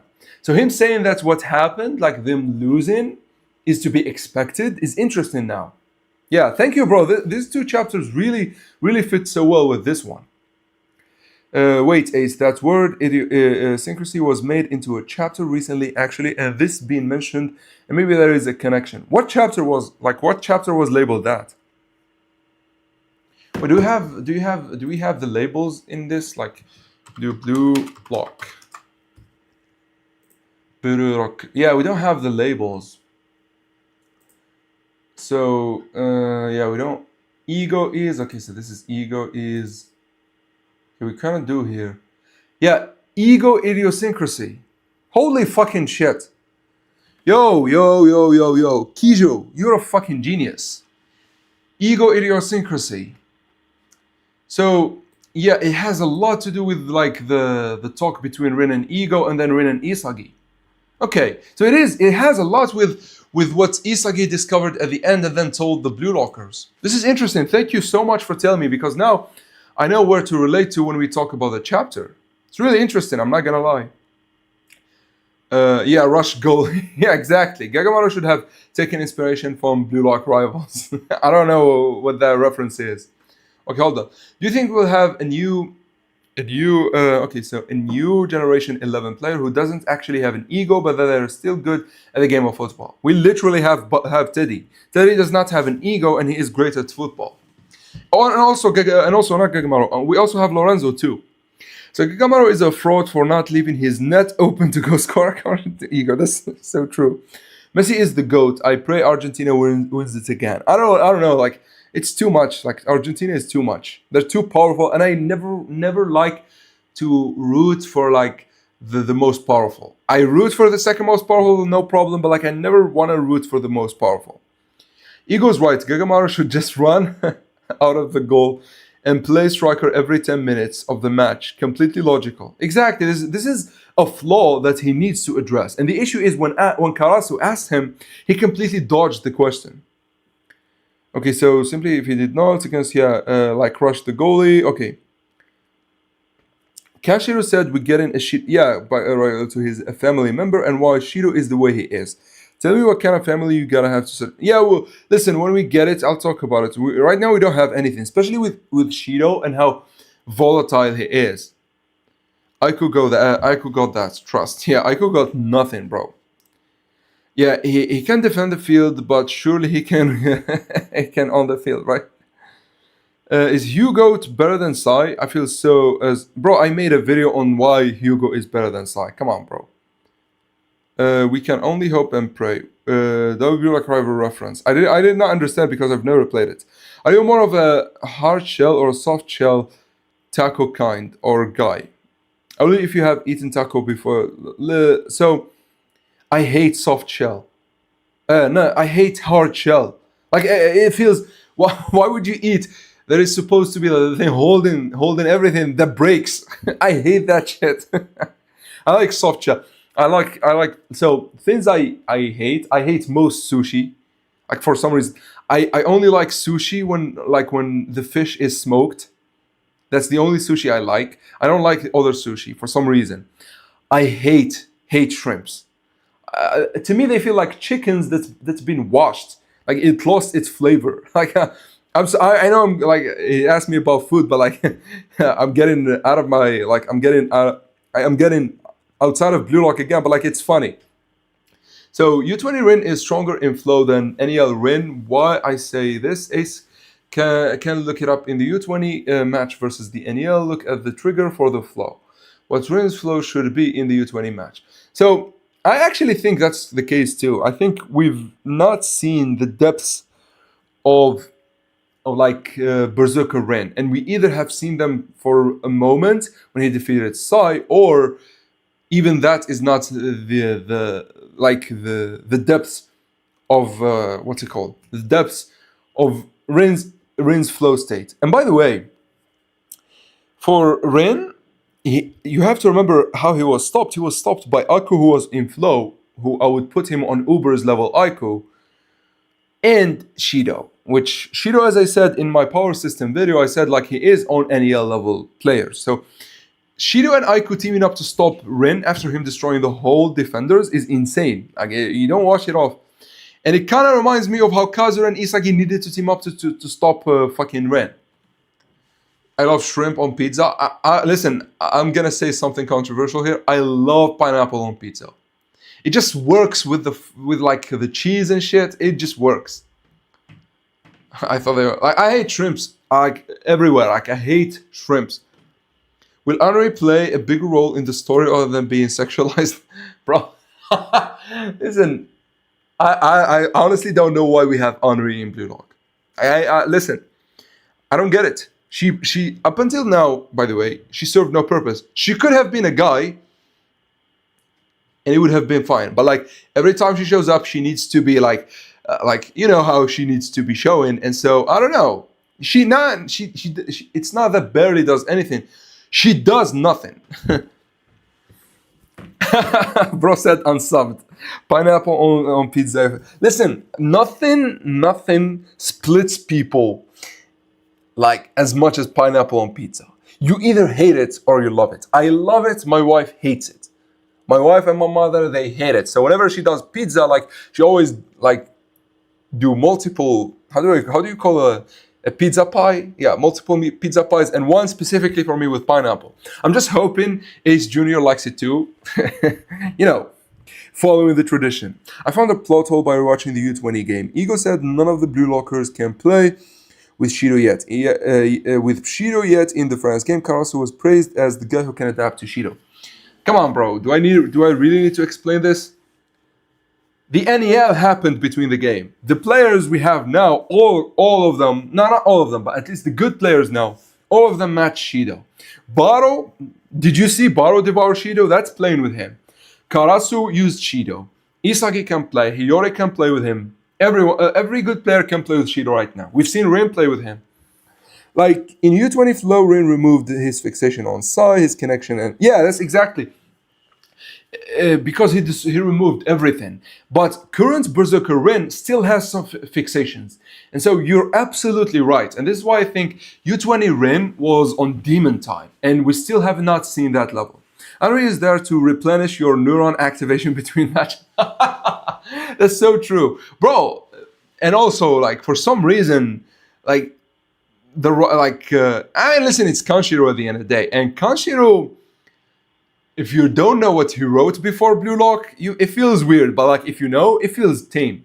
And by the way, if you want to talk about a baddie and Nomura, like, feeding us good in our neuron activations, we gotta talk about the chapter when we saw Bunny. That chapter had the baddest baddie in Blue Lock. Hold on. Come on. Bro, she's so bad, the chapter does not want to load. This is funny. Bro, come on. What are we doing? Yeah, this. So he goes to the stadium, he enters, then he sits next to her, by the way. Look at this shit. Like the face, the body, the what you're wearing, like everything is 10 on 10. Wait, you're wrong. I do not dislike pineapple with pizza, but at the same time, I don't like it either. But if you give pineapple pizza for free, I would eat it. Okay, so you're one of the few people, Rivex, that said it's okay. People either hate it or love it. Okay, so yeah, that Rin at that moment after he awakened, he did not have a fixation at the end. Until right after he did have a fixation on Isagi. No. Rin in the French game awakened due to a fixation on Isagi. So, you know, she's smoking bad and like, yeah, she is, bro. Like, she makes all the women look like men. I'm joking. The beginning of the end for Berserker Rin was when Sai popped up Isagi, and that changed his fixation to Isagi. That's very true. And Rin needs to get rid of that. The issue is hold on, let me go back so I don't lose this chapter. The issue is Isagi is kind of destroying Rin. That's the issue with me. So Ego rips Rin a new ass, right? But then Isagi goes and talks to him, and like it's as if he invites him to play with him again. Like seriously, Ego just said it. You got fixated on Isagi. You need to drop him. And what does Isagi do? He goes and team up with Rin, and in this chapter we see them stop Teddy. By the way, I was supposed to read this chapter, but we spoke about everything except the chapter. If the Spanish baddie was a Madrid fan, she literally would be perfect. Bro, come on, like, are you from those guys who wouldn't date a girl if she supports your rival team? Like, who cares about that shit? There is an edit that I have on her actually with her cheering in the crowd after Bunny's gone. Bro, there is an edit of her and she shows up for like a split second in one chapter. That's funny. If the Spanish baddie was... Okay, so we read this. Word on the street is that Dawn got that new Gen 11 title taken away, and that's why he's been excluded from the story. Maybe, you never know. Bachira's mom, Henri, Barca fan. Nah. Come on, bro. Don't listen. Don't make me force feed you pineapple on pizza. Come on. Who else will suffer just to create a wonder goal in Blue Lock? We saw Ren create the crash shot goal, which resulted in him getting blood nose. So will anyone else do the same as Ren? I only can see Shido and Ren. They're like crazy like that to do it. Baro, despite being very aggressive, he's very aware of his surroundings, and we've never seen him clash or do some stupid shit like that. The author said Sai has no idea why Rin is angry and thinks it's just teenage rebellion. Isn't Sai supposed to be smart and talented learner? Listen, I don't think that's true. I think the writer kind of like did not want to spoil. Yeah, like that. Rin at the end of the U20 was low-key his peak mentality since he stopped fixating. Yeah, exactly. Okay, so now Dawn would never get his chain snatched. He need the money to pay off his grills. Yeah, listen, I don't think it happened between the NEL and the U20 World Cups, like the new Gen 11s. They did meet for a while. Okay, so I make homemade pineapple pizza. Okay, so you're on my team. Okay, go see the results of the group. Italy got a draw. They couldn't even win all their games. Lorenzo not pulling his weight. I mean, Lorenzo is a defender, so he is pulling his weight. Loving different team destroys households. No, it doesn't. She must love my team or not watch football at all. God forbid she loves Barcelona. The issue is, let's say you marry a Madrid fan. You would realize quickly that none of that shit matters. If you marry a gamer girl, you would realize quickly none of that shit matters. Like, these things don't matter in a marriage. Like trust me, bro. I don't know if you're just joking or you're being serious. They don't matter. Like, these little things. Like, when I was like younger, like when I was 22, I had a fixation that I needed a girl to be like purely scientific and like very good at science in order for me to date her. Seriously. Then I got a girlfriend who was like a much bigger nerd than me, and she was insane in biology, and she proved to me none of that shit matters. At first, sure, we spoke for hours on science, papers, like CRISPR, if you know it. If you don't, never mind. But then, like after a few months, we never spoke about science again. It didn't matter at all. It didn't matter at all. What matters, if you have a connection, then nothing else matters. And respect, connection and respect, by the way. So maybe in the finals. Okay. By the way, why do you guys keep deleting your comments? Kaiser's mom. Kaiser's mom is also very hot. I'm not gonna lie. I don't like blondes, bro. Like, who cares about blondes? Like, this is what I'm saying. Like, don't put yourself in a small box like a blonde. I don't want to date blonde or something. Like, every person can have different tastes. Like, that completely normal, even in relationships. I wouldn't say her supporting like her supporting your like rival team would be a would be a trait that you would look for. That's what I'm saying. Like, obviously, you don't want to date someone for, like, I don't know, maybe their political views, maybe for where she is or he is. I get that. That's valid. She fits with you or like whatever, right? But like, I don't think she supports your team is valid, right? It was a typo. Okay, it's jokes, but as the only Madrid fan in Barcelona house, it gets really crazy when game day pulls up. I mean, hey, listen. Maybe you guys really like football that much. Maybe I'm just like not that invested for me to to judge, right? They matter to a degree, but the minor things don't. It's take and give. Sometimes you have to consider you concede on some things. That's very true. That's death. That's death of Krypton. That's very, very true. Marriage has a lot of compromise, and no one tells you this before you get married. Like, not even marriage, like living with anyone, like even in a relationship, you need to learn to have to compromise. Obviously, there are non-negotiables on both sides, but like in the minor things, you need to compromise. Taking is like an ego speech. Thank you. Okay, so just don't make your number one person. Yeah, of course. If Teddy is the new Gen 11 without even an ego, then doesn't it make a Blue Lock look lame? And I'm going to the title. So Blue Lock is new, so they still did not get to the point where they would get the title. France IRL and France in the manga is stacked wholly. I mean, the writer based it on the IRL. Finally, here I watched I finished my physics exam. Did you do good in your physics exams? You didn't miss much because we are starting to read the chapter finally after what, like an hour of this shit? Yeah, an hour and a half talking gibberish to you guys.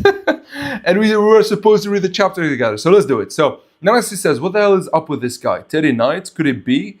Is he the guy who recently was selected for as one of the new Gen 11? We pick up. Okay. Teddy, that whole ego thing isn't it just a burden to live with? If you have one, you end up clashing with other people and you wind up comparing yourself to them. And it's exhausting. We see Teddy easily dribble past Raichi and Nanase, okay? Okay, so hold on, let me see. So Teddy seems unimpressed, he dribbles. Okay, this does not matter. Then like page two, the whole okay. So page three, Raichi. This guy's dribbling. Is his rhythm just too unique for me to read? This is literally Lorenzo, guys. This okay. So I need another tab. Holy. Okay, we can close this one. So this is literally Lorenzo. Lorenzo's whole thing is that you can't read his rhythm due to the stupid zombie steps. That was like look how he dodged Kunigami who read perfectly his play. Like Kunigami was coming to stop him and they're like, whoop. Right? So that was the whole thing. And it kind of looks like it too. The way he dribbles. Okay, then we see Raichi grimacing at Teddy as he hits superhero tendon as pose and tries to aura farm. Okay, Teddy, that's why living as an egoist isn't for a weak little puppet like me. Anyways, how many more do I have to get past before they finally give up? I don't like this personality, by the way. I'm just going to throw it. I'm not against his design, but his personality is just shit. Especially for an aggressive manga like Blue Lock. Okay, so what did I miss? We have an hour and 13 minutes left. Let's finish the leaks. Let's go, egoists. Isagi sends subjects, Rin, okay. Dictator, what? Sends subject 10, Rin Itoshi to the bench. Dictator ego.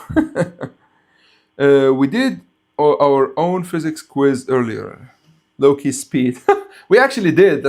Oh, and we didn't get his age. Let's get it after the chapter. Speaking of relationships, which members of the new Gen 11 seems to like they're in a relationship? Nah, I wouldn't really care about who is in a relationship in Blue Lock, especially because they're young people, so they don't need to be in one. Chapter 4 also proves Blue Lock is like semi-canon to the world. What do you mean semi-canon to the world? To our world. Like semi-canon?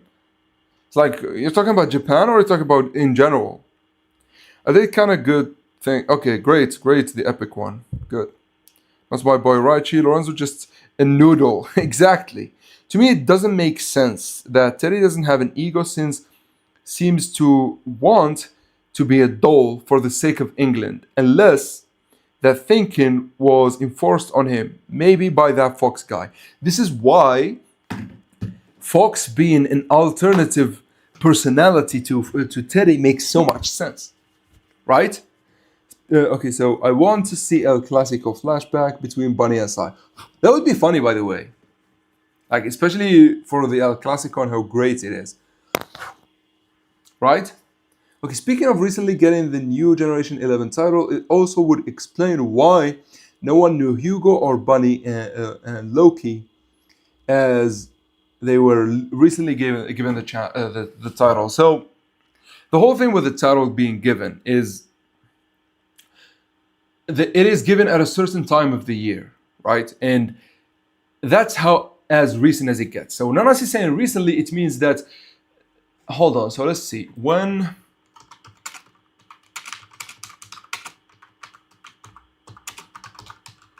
I don't know how to call this, by the way.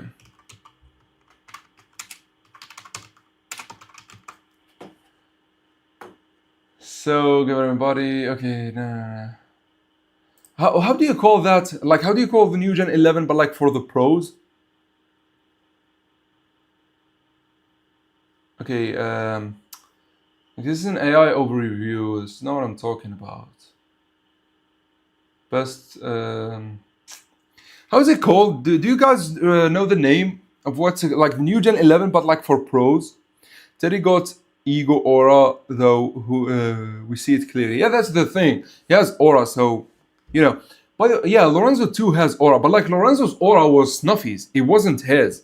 So Lorenzo literally had no ego, but like Teddy definitely has. So the whole split personality is really like getting to something.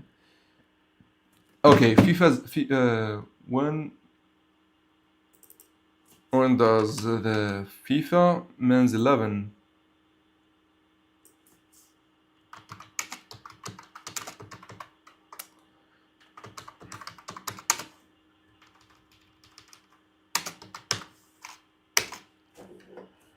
Yeah, okay.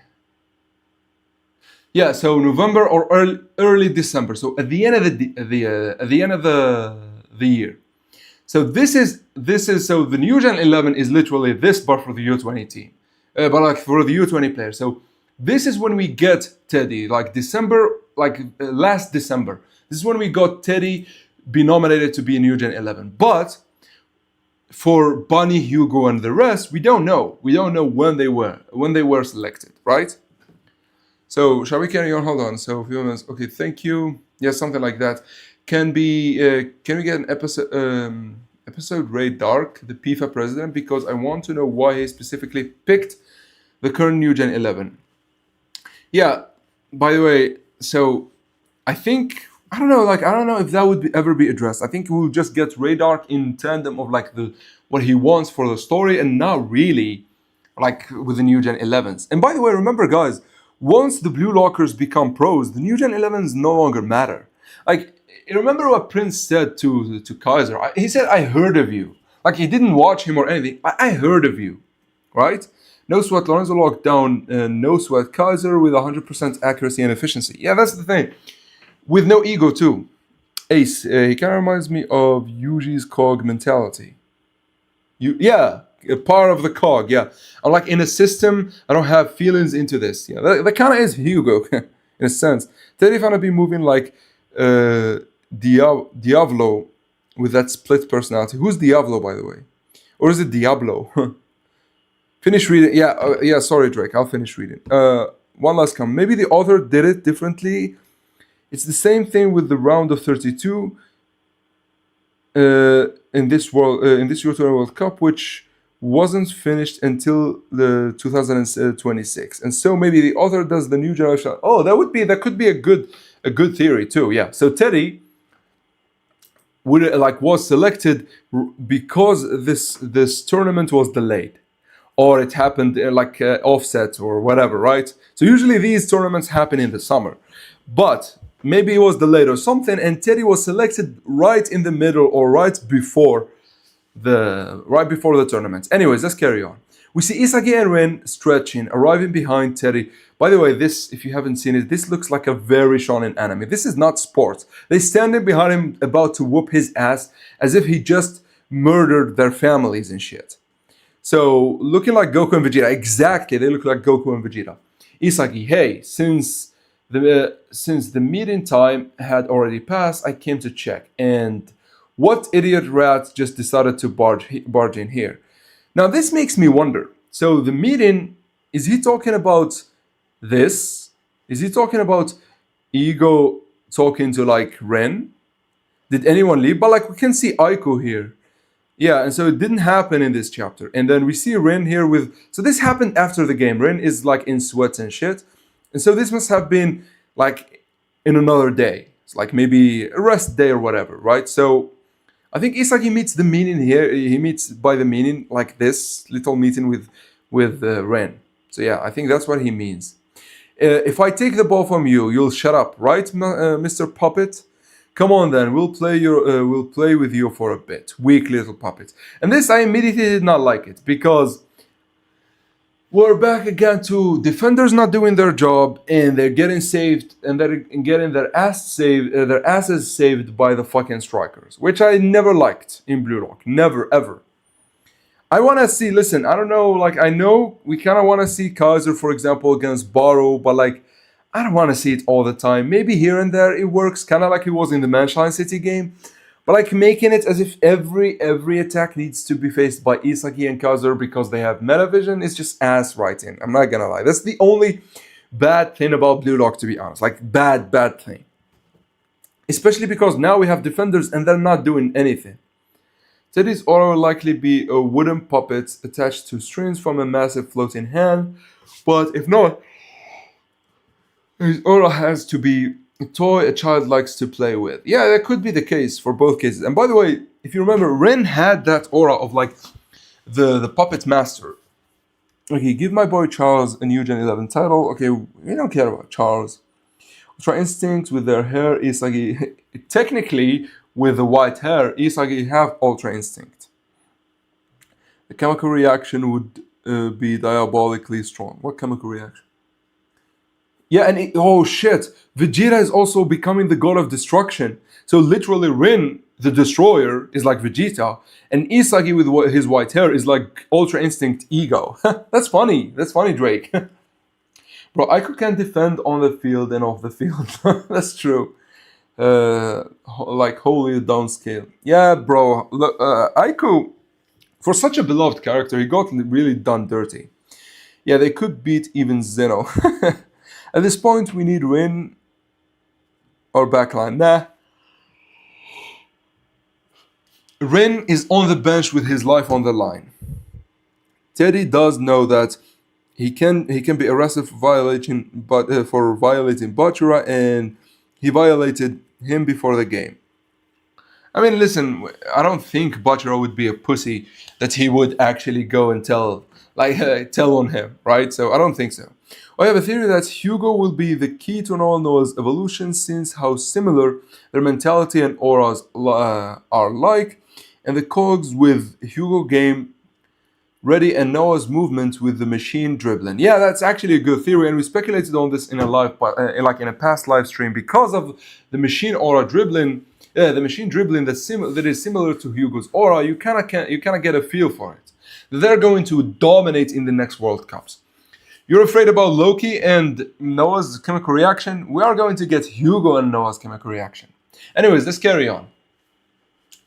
So Chigiri and Nanase fanboy their boyfriends, and then Terry says, "Nice to meet you, Japan to win aces." So he knows about them from the other play. And I think this is bullshit that Nanase did not know Terry, as if they did not watch the England game. Come on. Everyone watches the games of the teams you're going to play against. So I don't know why Nanase seemed shocked, right? So this is bullshit.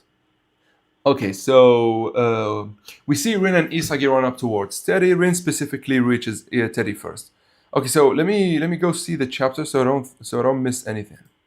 Okay, so they're stretching. Then, as I said, Chigiri and by the way, Chigiri and Nanase are fanboying Isagi and Rin, and Aryo seems to not care at all, which I like. Anyways, so they rush him. Then Rin reaches him first. Then he dribbles past Rin. Isagi intercepts that, which is a feat, by the way, because how would he intercept where Teddy is going, right? Oh, actually, you know what? I think he did not intercept it. He actually just read his movement, and he was late to react because Teddy jumped. However, that jump gave Rin the chance to finally catch him from like the stupid thing he's wearing, like the jacket, right? Okay. So no dialogue, but we see Teddy managed to lob the ball upwards. Okay, so we read this. Then we see Rin grabbing Teddy's jacket from behind. Teddy, hey, that's a foul. And Rin like, who the fuck cares about fouls? You came here wanting blood. I'll give you blood. Like, I mean, the guy just hit Butcher in the face with the ball, and he's talking about fouls. Come on, bro. Like, be realistic. Noah says he's only team up with super logical guys, yet he glazes Baro's personalities. Wait. You think Baro is not logical? Wait, you think Baro is not logical? No, Baro is chaotic. No one can understand Baro, but like his plays are always very logical. He does the most logical thing in the moment, but the most logical thing that no one else could see. I think, listen, if you think Baro is not capable of that, then you don't understand how he functions. Even Puppet know to research the enemy team. Yeah, but like the enemy team did not research him, which is funny to me. Like, come on, you're going against England, who just beat Nigeria 5-1, so you at least need to know. I actually think Isagi is going to be the key to Noah's evolution because, I think in order to evolve, Noah would need a strong opponent, and Blue Rock would need to provide that. However, I feel like it would happen with the help of Hugo. Teddy controlled the ball while breakdancing. Yeah, kind of like Kiyoru. Rin cheating as usual. No wonder he's going to Real Madrid. Bro, come on. He glazes Baro because he has the ego like himself. Since no death of Krypton. He actually said he has the best temperaments, like you could say the best mentality of a striker. And that's because I feel like Baro forcing the ball through Kaiser, Isagi, Snuffy, and Noah is a feat like none other in the NEL. Noah himself did not expect Baro to pull off a play like that. And he did it alone, by the way. It wasn't like Isagi teaming up with Yuki and Hiyori in order to pull off that insane play. No, Baro took everyone by surprise, even his own teammates. Aiko did not understand what's happening. Snuffy did not understand it. Gagamaru was left like completely speechless, right? So that to him is insanity. Like that's good. And here's the thing with Noah. Noah loves to break through the ceilings. And Baro reached a ceiling there and he broke through it. So that's another point. Crazy to think how strong Ren is, and Teddy is just defying gravity. Yeah, Teddy is doing some bullshit. Like, and we gotta go like we gotta live with it. Anyways, so hey, that's a follow. Occurs, weak little idiots. This isn't a real match. You're way too lukewarm. We see Ren about to body slam. Like, bro is playing judo at this point. Okay, then, however, we see Teddy grab into Rin's shoulder. Wait, he did grab into Rin's shoulder. No. Oh yeah, he did. He did grab his shoulder. So we see him grab into Rin's shoulder, twist his legs, then puts his other hand on Rin's head. The ultimate disrespect. And then Teddy, reminiscent of Kyora's dribbling style, break dances on Rin's head, which is funny, by the way. Teddy then says, "Egoists like you are also troublesome. I never want to become like you." Yeah, this is pushing me towards the fact that he has a split personality. What Teddy did to Rin in this chapter is crazy disrespectful, but he did a Spider-Man pose on Rin's head. He did a Spider-Man pose on Rin's head, which I love. By the way, Spider-Man is one of the most annoying characters to fight, specifically because of this nonsense he could pull. Right, so anyways, we see Isagi. Then this is the big one. So by the time he took Rin to try to body slam Teddy, and then the guy spinning all over his head, he gave enough time for Isagi to take the ball. Okay, which is typical Isagi. He wouldn't be able to stop Teddy alone, but in tandem, like with any other great player, Isagi is insane. So this is good, but I don't like the fact that strikers were the ones who stopped Teddy and not defenders. If anything, why did you have them stop Teddy? They could have not stopped him. At least to further the whole thing about the defenders actually being able to do something. Because how are we supposed to care about Aryu, Aiko, and Nico? That's complete, like, it's going like, it's really, I don't know, it's bad to me. I don't know. Why are we frying Aiko? Did you all forget the page of Aryu and Nico standing behind, Aiko's defending on his left and right cheeks instead of guarding Loki. Now they kind of were guarding wherever Loki goes. If he goes right, they know Nico would meet him and Aryu on the left. However, they did not expect Charles to show up and take the ball. Did you read my last comment? Sorry, I'm not reading a lot of comments, but like, if Fox is revealed to be a separate character from Teddy, could they be like the spear and the shield of England, with Teddy being the shield if he will be defensive player and Fox will be the spear? The issue is Teddy seems to be a wingback that is great at penetrating, so I don't think that would be the case. Maybe the opposite. Having Isagi adapt to him would force him to adapt. To whom? What are you talking about? I think, okay, so you guys talking about something. I'm starting the agenda now. Teddy Knight dribbles past fiction. He dribbling past domain expansions, Infinity Stones, Superman, everything. Yeah, he's definitely have something else. Okay, you think we will get like a flash towards flash forward type thing after the U20 World Cup to seeing Isagi lose the UCL and World Cup? Like maybe he could come up short but later win. I think they need to lose the U20 World Cups, then we get like a time skip to finally reach a Champions League arc and then the real World Cup arcs. And also there is something why this needs to happen, or at least something about this. We still have no information on Ray Dark, and Ray Dark seems to be playing a huge role, so he needs to pull the strings for something. And maybe it will happen for the last World Cup, but I want him to pull it for the UCL, like for the Champions League arc. preparing Japan for the U20 for the real World Cups as they have a villain behind the scenes now. That's what I'm saying. When you have too many side characters, it's hard to balance. That's kind of true, maybe the epic one. Maybe we're too harsh on Kanshiro because he has a lot of characters. That's true. It's actually true. Teddy could also possibly be both the spear and shield. Yeah, but if he is like split personality, it would work too. He is an all-rounded player. I don't think he seems to be an all-rounded player. I think he seems to be fast and agile, kind of like Lorenzo and Nagi, and Shido too. Anyways, so however, Teddy. Okay, so Isagi then. I'll be taking this, Mr. Puppet. If that's really how you feel, then you don't know the first damn thing about Blue Lock.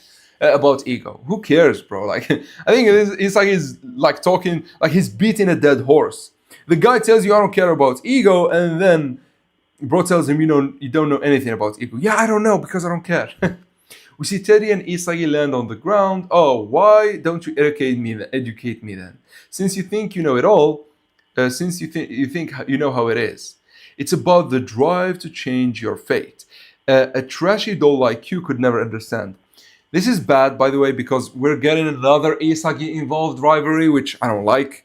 This is why I was afraid, like when I read the previous chapter, is it going to be with Isagi again? And I would hate it to be. I wish it would continue with someone else. Even if it is Rin, I don't care. At least not Isagi, because we have too many rivals for him. Anyways, Teddy then says, maybe you're right, and yet somehow you don't seem certain about yourself. Ooh, this is interesting. So he was able to read Isagi. So he's not an idiot as we thought. And like he shocked Isagi. Holy shit. Isagi was feel like he seemed to be confident, but he shocked him. That's interesting. The club's arc would be perfect after they lose the U20 World Cup and see how more the feeling of a professional world and how it would affect them, and then we would finally see what Sai meant. That could be. I mean, listen. The thing with Sai, we kind of got it with Kaiser in the NEL, but like a real like one in the UCL would be insane too. Teddy is a good boy. He patted Rin on the head because he knew he is deprived of love. Come on, bro.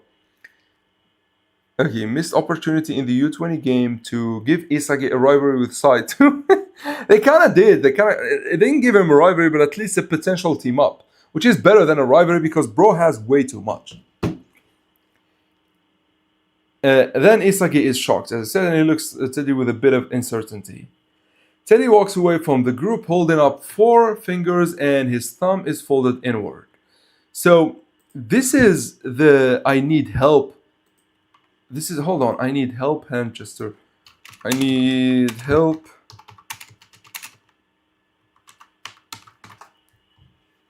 Yeah, this one. It's 4 fingers.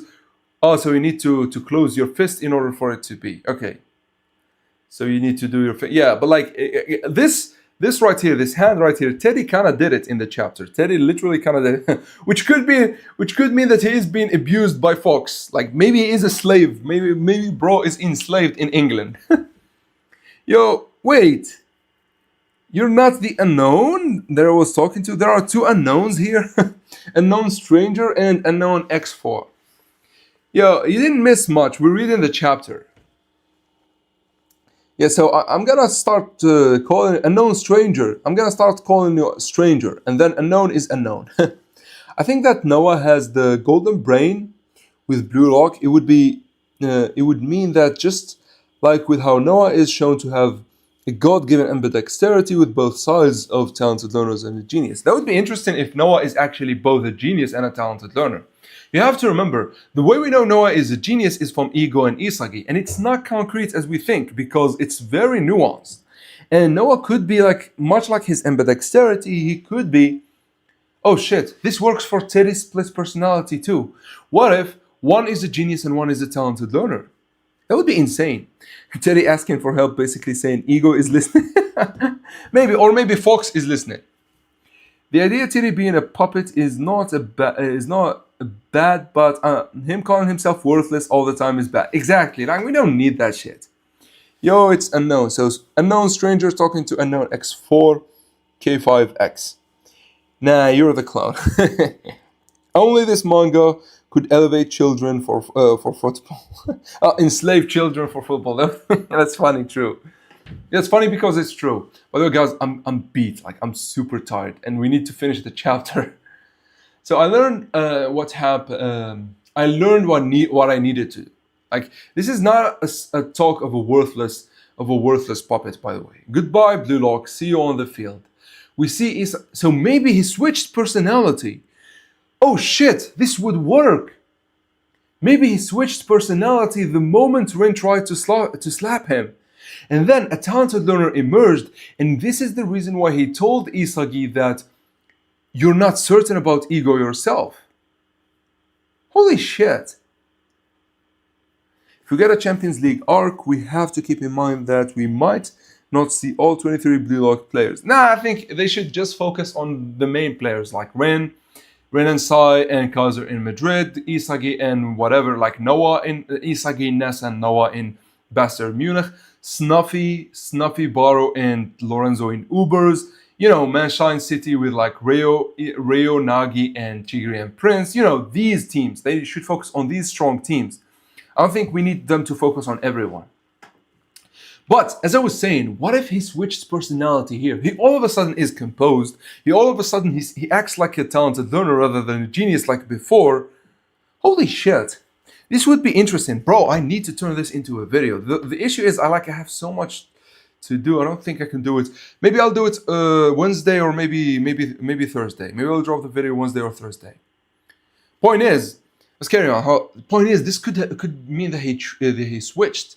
We see Isagi and Rin hunched over with Bachira, Karasu, and Hiyori behind them. So, yeah, Rin and Isagi did the Kaiser and Isagi pose against Snuffy, like the fighting pose. Yo, welcome, Ripper. Welcome back.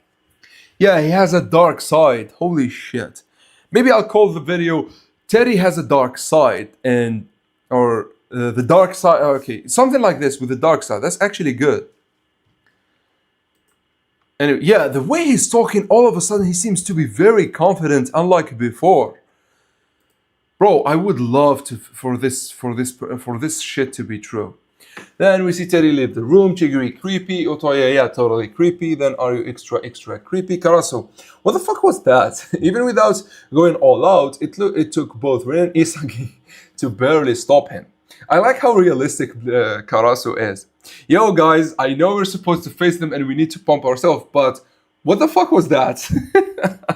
I love it, man. Like, Karasu is so realistic, it's funny. Then we see. Okay, then he only says, and that was after he broke past 5 of our guys. It feels almost impossible to stop him one-on-one. Yeah, exactly like Lorenzo. The dark side of Brav. Dark side of Brav Teddy. Yeah, then Aiko says, don't sweat it, you guys. We just finished training. He showed up simply to get into our hands. Aiko trying to save his legacy by any means necessary, like he didn't just get no gift. That's actually true. Aiko is getting shit. How do I say it? Shat on every time. Like, every time the writer has a chance, he shits on Aiko. Let me check something real quick. Ooh, okay, that's good. Anyways. Okay, so he says this. Aiko, okay, then besides, he was right. We haven't figured out what ego truly means yet. And then Isagi says, I think I figured it out though. The reason we're struggling right now is because we've misjudged our place in this world of soccer. Okay, every time we fought as if we were the center of the world. We see Corona, Chigiri, Nico. Okay, this doesn't matter. Listening. We thought that we were the protagonists, but that's not true. France showed us that much last match. This, by the way, means he's talking about the way Hugo viewed himself as if he was the protagonist.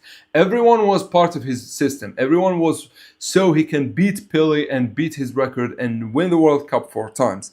So it showed that Hugo thinks of himself as a protagonist. And the panel itself shows a flashback.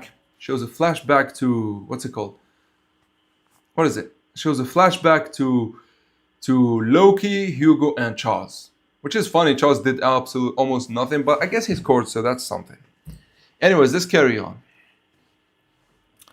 Then Isagi says, "We aren't from an elite country. We are nothing but outcasts and a ragtag group of dreamers who've simply overcame the odds." What does this mean? What do you guys think that he means here? It's like we shouldn't act as like so highly, and we need to like act as if we are defiant, or like, yeah, but that kind of like feels like as if he's talking about you need to act like Baro, like Baro and like Rebel Isagi, which would fit for Baro and Isagi, but doesn't fit for every player. This is what I don't like about this. Am I the only one who thinks Fox and Teddy are just parallel to what Rio and Nagi could have been? A toxic relationship with lazy genius lacking ego, dependent on a friend to guide him. Yeah, maybe that could be the case. Yeah, I liked when Teddy used the ball to shoot them in the face, but I feel bad for my boy Batra. Nah, it's fun. It's fun and giggles. Batra was laughing. Not the translation coping. Aiko, yeah, this translator coping. Yeah, that's true. Aiko is in a humiliating ritual that never ends. The poor guy, man. Since Isagi is shorter than Loki and has far less physicals than Loki, who can keep up with Noah? No, while Noah is the height of Hugo. I don't know. Listen, the way Isagi is going to even compete with Noah is not going to be through physicality. It needs to be calculated, and it needs to be all through what he can read from the field. Okay, Bastard Munich will be the protagonist team in the Champions League arc if we get it, because this is going to the club Isagi will play. Yeah, that's the case. Whatever Isagi is going to play for is going to be the protagonist. By the way, okay, so I read this. If Kanshiro was like Togashi, every NPC wouldn't be an NPC. They'd have a role, and during the UCL would see all 23 players plus extra clubs. I'll tell you something. Togashi is great, sure, but like, is he as philosophical and as psychological as Kanshiro? That's the thing. Don't listen. Kanshiro is insane in his own right, and as a result of him being insane at one field, others must have been sacrificed. One of which is the side characters. You will be Real as the protagonist in the Champions League arc. Bro, don't dream. Listen, there will never be another protagonist for the main show except Isagi. If we get things from different perspective, we get it for like few chapters and that's it. Isagi, like the writer cannot leave Isagi out of the story for like more than few panels. Like he has, like, I know he writes him, but like he definitely has a boner towards Isagi. Like he likes him way too much, which is fine. It's his story, but like don't think that anyone could be like a protagonist other than him. Anyways, let's get back. We aren't from an elite country. Okay, so we said this. I see. So what you're trying to say, I think I understand. Look at Onazi and Nigeria. They managed to match us at the end despite never understanding their egos. We simply were lucky to get this far. We see Isagi flashback to Onazi. So here was talking about like we got this far, and it's the same as Nigeria at the end of the game. They were able to match us just through pure fire and nothing else. They didn't understand their egos, nothing. But moving forward, we need to understand our egos, okay? We aren't a dominant soccer superpower of the world. We aren't title contender. We're not countries like France, England, Brazil, or Spain. We need to stop thinking of ourselves that way and start playing like rogues, like the rogues we are. So, England and Spain are mentioned twice. What's with that? So that and these, then... Oh no, it's shown literally once. What the fuck is he talking about? Yeah, the thing is, we see... So, hold on, let's carry on. Okay. Start playing like the rogues we are. We see flags. Okay, so we've seen this one, okay? Everyone, all of us need to do one thing. Reflect on those frustrations. I feel like there is a jump here. He went from playing like we are the rogues, and then he's talking about frustrations. What the fuck is this? So Kaiser, Ren, Sai, Luna, and Real, Champions League protagonists, meaning they will get the most spotlight and narrative compared to the other clubs during that arc. There is no way. Unless Isagi moves to Real, they're not going to get the most time. Whatever team Isagi will play for will get the most time. Isagi basically is saying, fuck it, we ball until we become the best.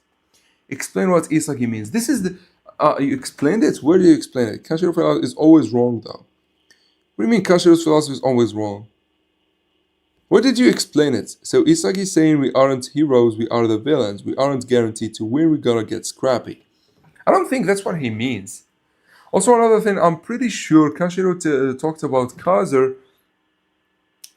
and that he hasn't decided on his club offer of Real whether he takes it or not, because he is waiting for his match against Isagi. You know, to be honest, it feels like I wanna... The issue is who would face the team of Isagi, Kaiser, Ness, and fucking Noah in the Champions League. Who would fucking face them? Like, except Ubers? Like, who would face them? Except Ubers. Who? No one. That's the issue. Like, even Real, like, I don't see Luna on the level of Noah. That's straight up an issue. Then you have Isagi, and Kaiser, which I guess we have Rin and Sai, and it would be insane, but I don't know. Like, to me, I don't know. Like, I kind of want to... yeah, but the issue is, if Kaiser plays for Real, who would stop Real? So yeah, I don't know. Like, it's hard. Bro, Ace, did you see Kanshiro confirming again that Blue Lock will be going for another 20 years for the people? Yeah, listen. I think, and this is something I had a small debate with, Lessons from Anime. He thought this will be the final arc, and I thought that this cannot be, because, as I said, we have a rivalry between Isagi and Noah brewing up. We have a rivalry between Chris Prince and Isagi. We have a rivalry between Snuffy and Baro. And we have to see Ray Dark. And so all of these need to be answered, and they cannot be answered in the U20 World Cups. I doubt Ray Dark would do anything shady for just a U20 World Cup. I think he would do it for a Champions League, and I think he would do it for the real World Cups. So that's the thing. Okay, he doesn't need to be on the level of Noah to play against him. Yeah, but Noah will rip him apart then. That's the issue.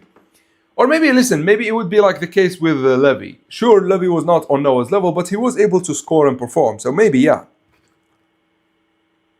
That's an insane to think. We literally have like 20 different story arcs that aren't finished yet. Exactly. So there is no way the U20 World Cups is the end of the Blue Lock. Anyway, let's carry on reading. So everyone need to do one thing: reflect on those frustrations. As I said, this seems as if he jumped. Like, let me look at the panels. So he talks, Rin is listening, and then he jumped to talking about Baro, Aiku, and what's it called, Bachira, and we see. Okay, so everyone, here, everyone, all of us need to do one thing: reflect on those frustrations, on those depths of despair, and call them forth. We are nobodies, and that is exactly why we will become exceptional stars.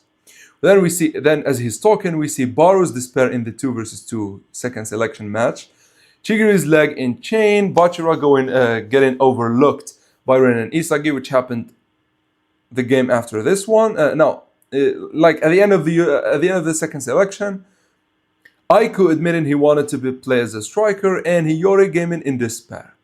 We then see a chain and a neck collar break from the bottom of the page. It's like the chains are reaching towards the players. Okay, let me see the panel so I can relate the translation correctly. Yeah, so the chains starts to So they start to go from Blue Lock towards the other teams. Oh shit. So does this mean... I wonder what this means. Yeah, so we have chains for Spain, for Portugal, for literally every team. That is interesting. Holy shit, this chapter really requires a lot of thought. He has Sai, who is better. I mean, what do you mean who is better? Like, you would put, for example, Sai on the level of Kaiser and Isagi at the end of the U20 World Cups. Like, what about Noah against Luna? What about Luna against Noah? I don't see it. Who could explain logically how to improve, just like how he did with Shiro? Hold on. Yes, yeah, but like there is a point where he's not going to reach Noah. He has, if he stays in Bastard, he has Noah and Isagi to deal with. But if he goes to Real, he wouldn't have Ness. I think he doesn't care about Ness. Like Ness is great midfielder, but Kazu does not need a midfielder to shine. And I doubt Real would not have. Oh, what the fuck are we even talking about? They have Sai. If he moves to Real, he would have Sai, which is better than Ness. What am I even saying? Bunny and Hugo. Sad and Isagi. Sai and Isagi. Bunny and Hugo? I think so. I think obviously Hugo is much better than both Sai and Isagi, and Sai is better than Isagi, and thus Bunny is definitely better than both. So obviously Bunny and Hugo much better than Sai and Isagi. Okay, let me carry on. So the world cannot comprehend the depths of our despair. We are the dark horses that devour the world. Ha, you're right. That thinking makes it way more intense. I see. So that's the mindset of our big goal as a team that's on the brink of falling apart. We see the Blue Lock logo spewing up multiple chains, connecting multiple country flags, like including Brazil, Germany, Spain, and surprisingly enough, Portugal. Yes, with that way of thinking, even if the number one we strive to achieve, even if the number one we strive to achieve is different. Oh, hold on. This is interesting. Is he talking about the number one striker? Wait. This confirms he betrayed ego. It's like everyone has a different number one. We all act as a dark horse who devour the entire of the world and reach from our despair. So whatever are the answer for us. For example, Baro being the villain, Bachira choosing to play alone and to give in to his imagination. Aiku, the despair of being a striker and him wanting to destroy strikers because he couldn't be one. This, guys, is interesting. This means Isagi officially betrayed ego. Oh my god, bro. So, what do you guys think? Should I get a video on Isagi betraying ego first, or should I do a video on Teddy Knight first? Bro, I need to do a poll. I need to do a poll later on the channel, and you gotta let me know, because this is insane. Or maybe I could do them back to back. Yeah, but back to back, you tell me which one I do first. Because this means that Isagi officially betrayed ego.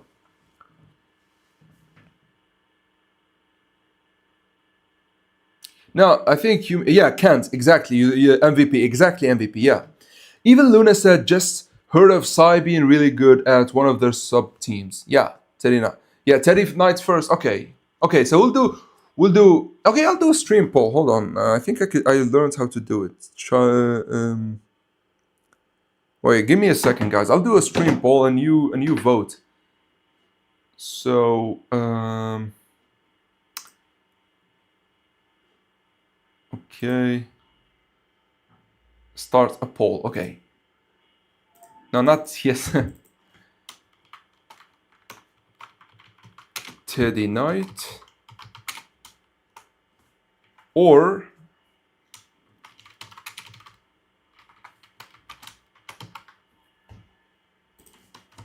which one you wanna see first. By the way, if you see the chat broken, give me a second. I'm just setting up a poll. So start a poll. Okay, okay. Start poll. Now everyone, whenever you join the stream, even if you watch it after the fact, please do the poll. Please participate in the poll. Yeah. Okay, hold on. So Hugo is low-key the most normal new generation 11 we've gotten so far. Like the most normal one. Don Weird, Kaiser Psycho. Same with Bunny, Sai had bro. What the fuck? Had the butt fetish. Teddy Dishonored, Disorder. Loki is just no. I think Loki is kind of sane too. Like Loki and Hugo seem to be stop the votes. No, hold on. So how can Kanshiro? What the? How can Kanshiro, hold on, let me read it. How can Kanshiro reveal the last new gen 11 if they won't all appear in the U20 World Cup arc? If he doesn't write a UCL arc. Well, he actually, the simple answer, he doesn't need to reveal all the new Gen 11s. The new Gen 11s don't need to, like, this is what, one of the things I'm scared about is that we probably are not going to see the new Gen 11 goalkeeper. So you gotta get with that. Stop the vote. Okay, so Drake. Okay, again, Loki isn't normal. He looks down on everyone that has. Sure, you could say a god complex, maybe. Sure. So you could say. So Sai is kind of normal, but he has like a brotherly complex. And Hugo is also normal. I say Sai is normal too. Sai using his age to hide his inferior to Hugo. Nah, bro, come on. Okay, then the Dark Horse. So we see Blue Law. Okay, yes, without thinking. So this. Okay, so I will do a Teddy Knight video, and then like a few days afterwards I will drop. And I will need to drop it before the next chapter. So I'll do them back to back.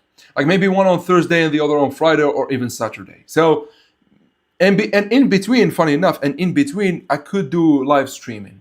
Which is funny. Then the final page is Isagi, come on egoists, let's show the world what Blue Lock really is. We see Isagi aura farming as chain aura start to wrap around him. Wait, are the chains getting destroyed or getting created by his aura? Wait, guys, check the final panel and tell me, are chains being created around him or are they getting destroyed? Because this works a lot with him betraying ego theory. By the way, what's up with the votes? Like who? Okay, so everyone wants to see Teddy Knight. Okay, sure. I don't want to end it, so let's keep it for a while. Yeah, Teddy Knight and okay. So let's keep it for a while. Yeah. So as I was saying, can you see the can you guys? I think the cousin. Okay. Can you guys look at the final panel of the chapter and tell me if Isagi is destroying the chain with his aura or actually creating a chain? Because if he is creating, it means he is betraying ego, sure, but like he is carry on with his ideal without knowing it. As if it is destroying, then he is completely going against ego. If Teddy genuinely, so they are no. But if you look behind Isagi, they seem to be broken. No. If Teddy genuinely doesn't have an ego at all, would this mean Hugo's ego could be the weakest in individual terms? Hugo's ego is the strongest though. Isagi said it like he has the biggest ego, like a bigger ego than Isagi. Yeah, like bro, if you want to be the best striker, that's easy. But like if you want to win the World Cups 4 times, like Ronaldo, who was like the best player 5 times, could not even win the World Cups once. Yet bro wants to do it 4 times. Like bro, what the fuck are you talking about? Ego is in Hugo's ego is probably the biggest in the show. He just swirling the chains. Okay. They aren't coming from him. It's just like moving like a snake around him. I wonder what that could mean. Like, could ego be like watching and like he's about to strike him or what? Yeah.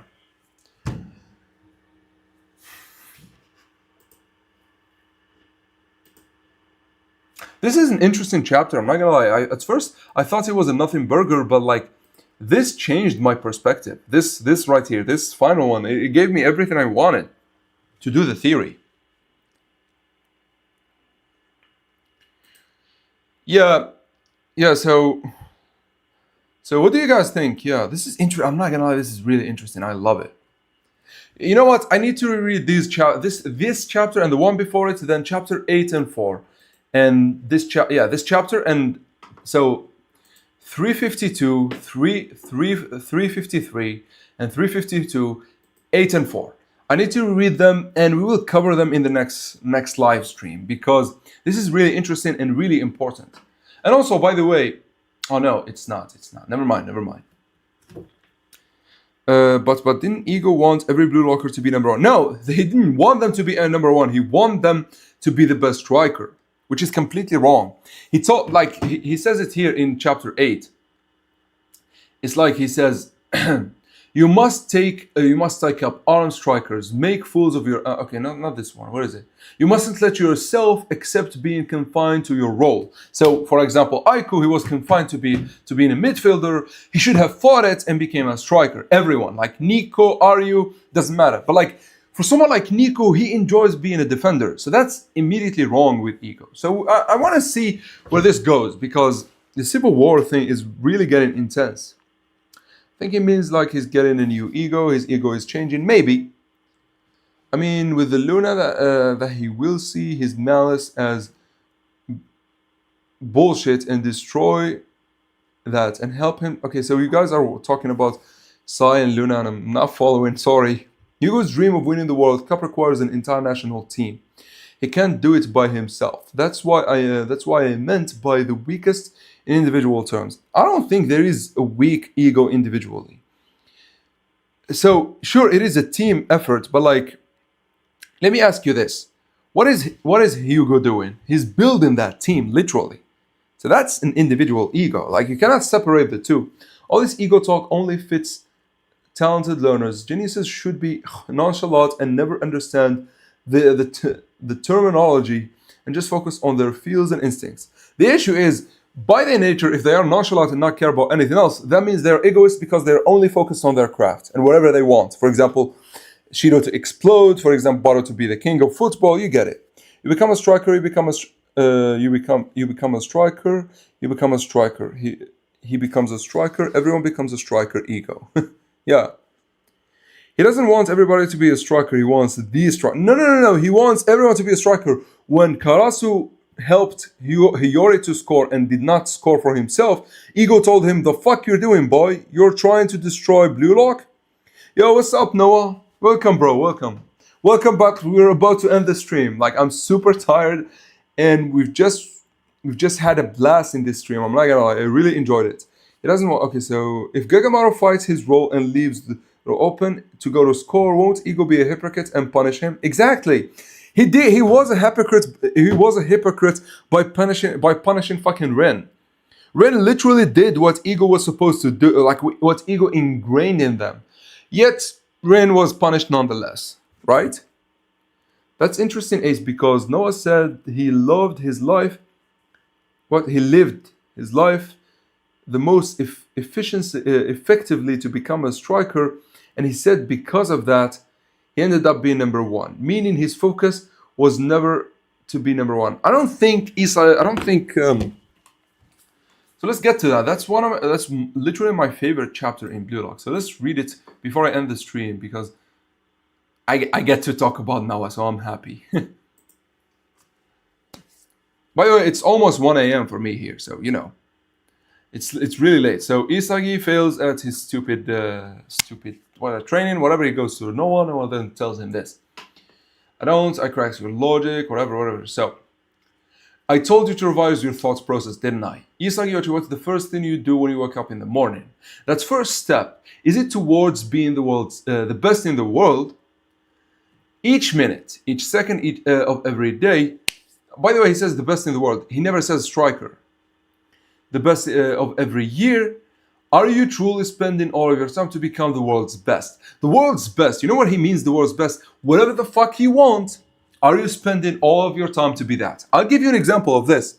Hugo, when he reads the empty book, he is spending every moment, even when he is at ease, he's spending that moment in order to further himself to be the best in the field that he chose, which is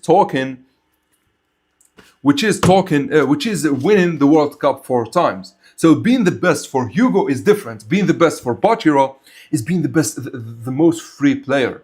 So this is what Noah said. He never said anything about being a striker. And Blue Lock is the place that's going to create the world's best striker, right? So bring me a logic that defeats me. So here he's just following what Ego told him. But like his like this, I never looked at it as a striker, by the way. I've always looked at it to be the best. Like it has nothing to do with being it has nothing to do with being like in sports. This works for everything in life. If you want to be the best, I said this in a video, you need to move your life towards that goal. Not spend every minute working on that goal, but like even at rest, is your mind connected with your goal? Are you trying to reach that goal? Are you thinking about it? Do you understand? Are you obsessed? So, and even for example, if let's say you go through insane training, you need to rest. Obviously, you're resting, you're sleeping, for example. That sleep is so you can get enough rest to go back at it again. So you need to have that mentality, and it has nothing to do with being a striker. He told him, you all want to be the best strikers, and then defeat me because he's the best right now. But then in like chapter 279, we clearly hear it. He doesn't give a shit about being the best striker. All he cares about is playing football, which by the way makes him kind of a genius. So the whole thing of him being mixed between a genius and talented learner doesn't fit. But look at this. All I've done is try to express the self-style of a striker. Being the world's best is simply a result of that. And right now, the biggest threat to me is Loki. Here, being the world's best, it implies what Noah's position is, a striker, unlike the previous chapter where it was not implied. I know it seems to be the same, but like Kanshiro is a psychological genius, so you need to read between the lines a lot. Noah, this chapter, okay, so PXG match with Noah talking about his ego. Noah asking Isagi if he is logically making the effort that aligns with his own goal, not helping me get my life. Yeah, bro, I swear, Noah helps me get my life in order, and I always thought about it as if Noah is older than me, but like he's my age, which is weird. I know Kanshiro is older, which is here. Kanshiro is speaking, but like it's weird that someone my age gave me an advice that changed my life. But like it is what it is, right? Just like Isagi or Kaiser said, don't remember which. At his core, Noah is a football junkie. He is literally. He said, "All I've done is try to express the lifestyle of a striker." Like he is addicted to being a striker, and the way you do it and not to get bored by it is to constantly challenge yourself and improve, right? And did you notice the latest chapter, Teddy, is known as the newly... Yeah, we spoke about it. You can after the stream, you can watch it from the beginning. We spoke about it. Yeah, we actually spent a lot of time on that. Well, if Hugo's ego isn't the weakest individually, or Teddy, if he does have an ego, then can the possibility of one of the new Gen 11s possessing the weakest ego dream still work? Yes, Lorenzo. Lorenzo does not have an ego. Yeah, both of these chapters. Anyways, guys, I'm literally beat and I'm super hungry. Like I had dinner, but like I didn't eat that much. So I think we end it here. Like we're almost been streaming for 2 hours and a half. That's good. So I guess we end it here, and until next time, guys, see ya.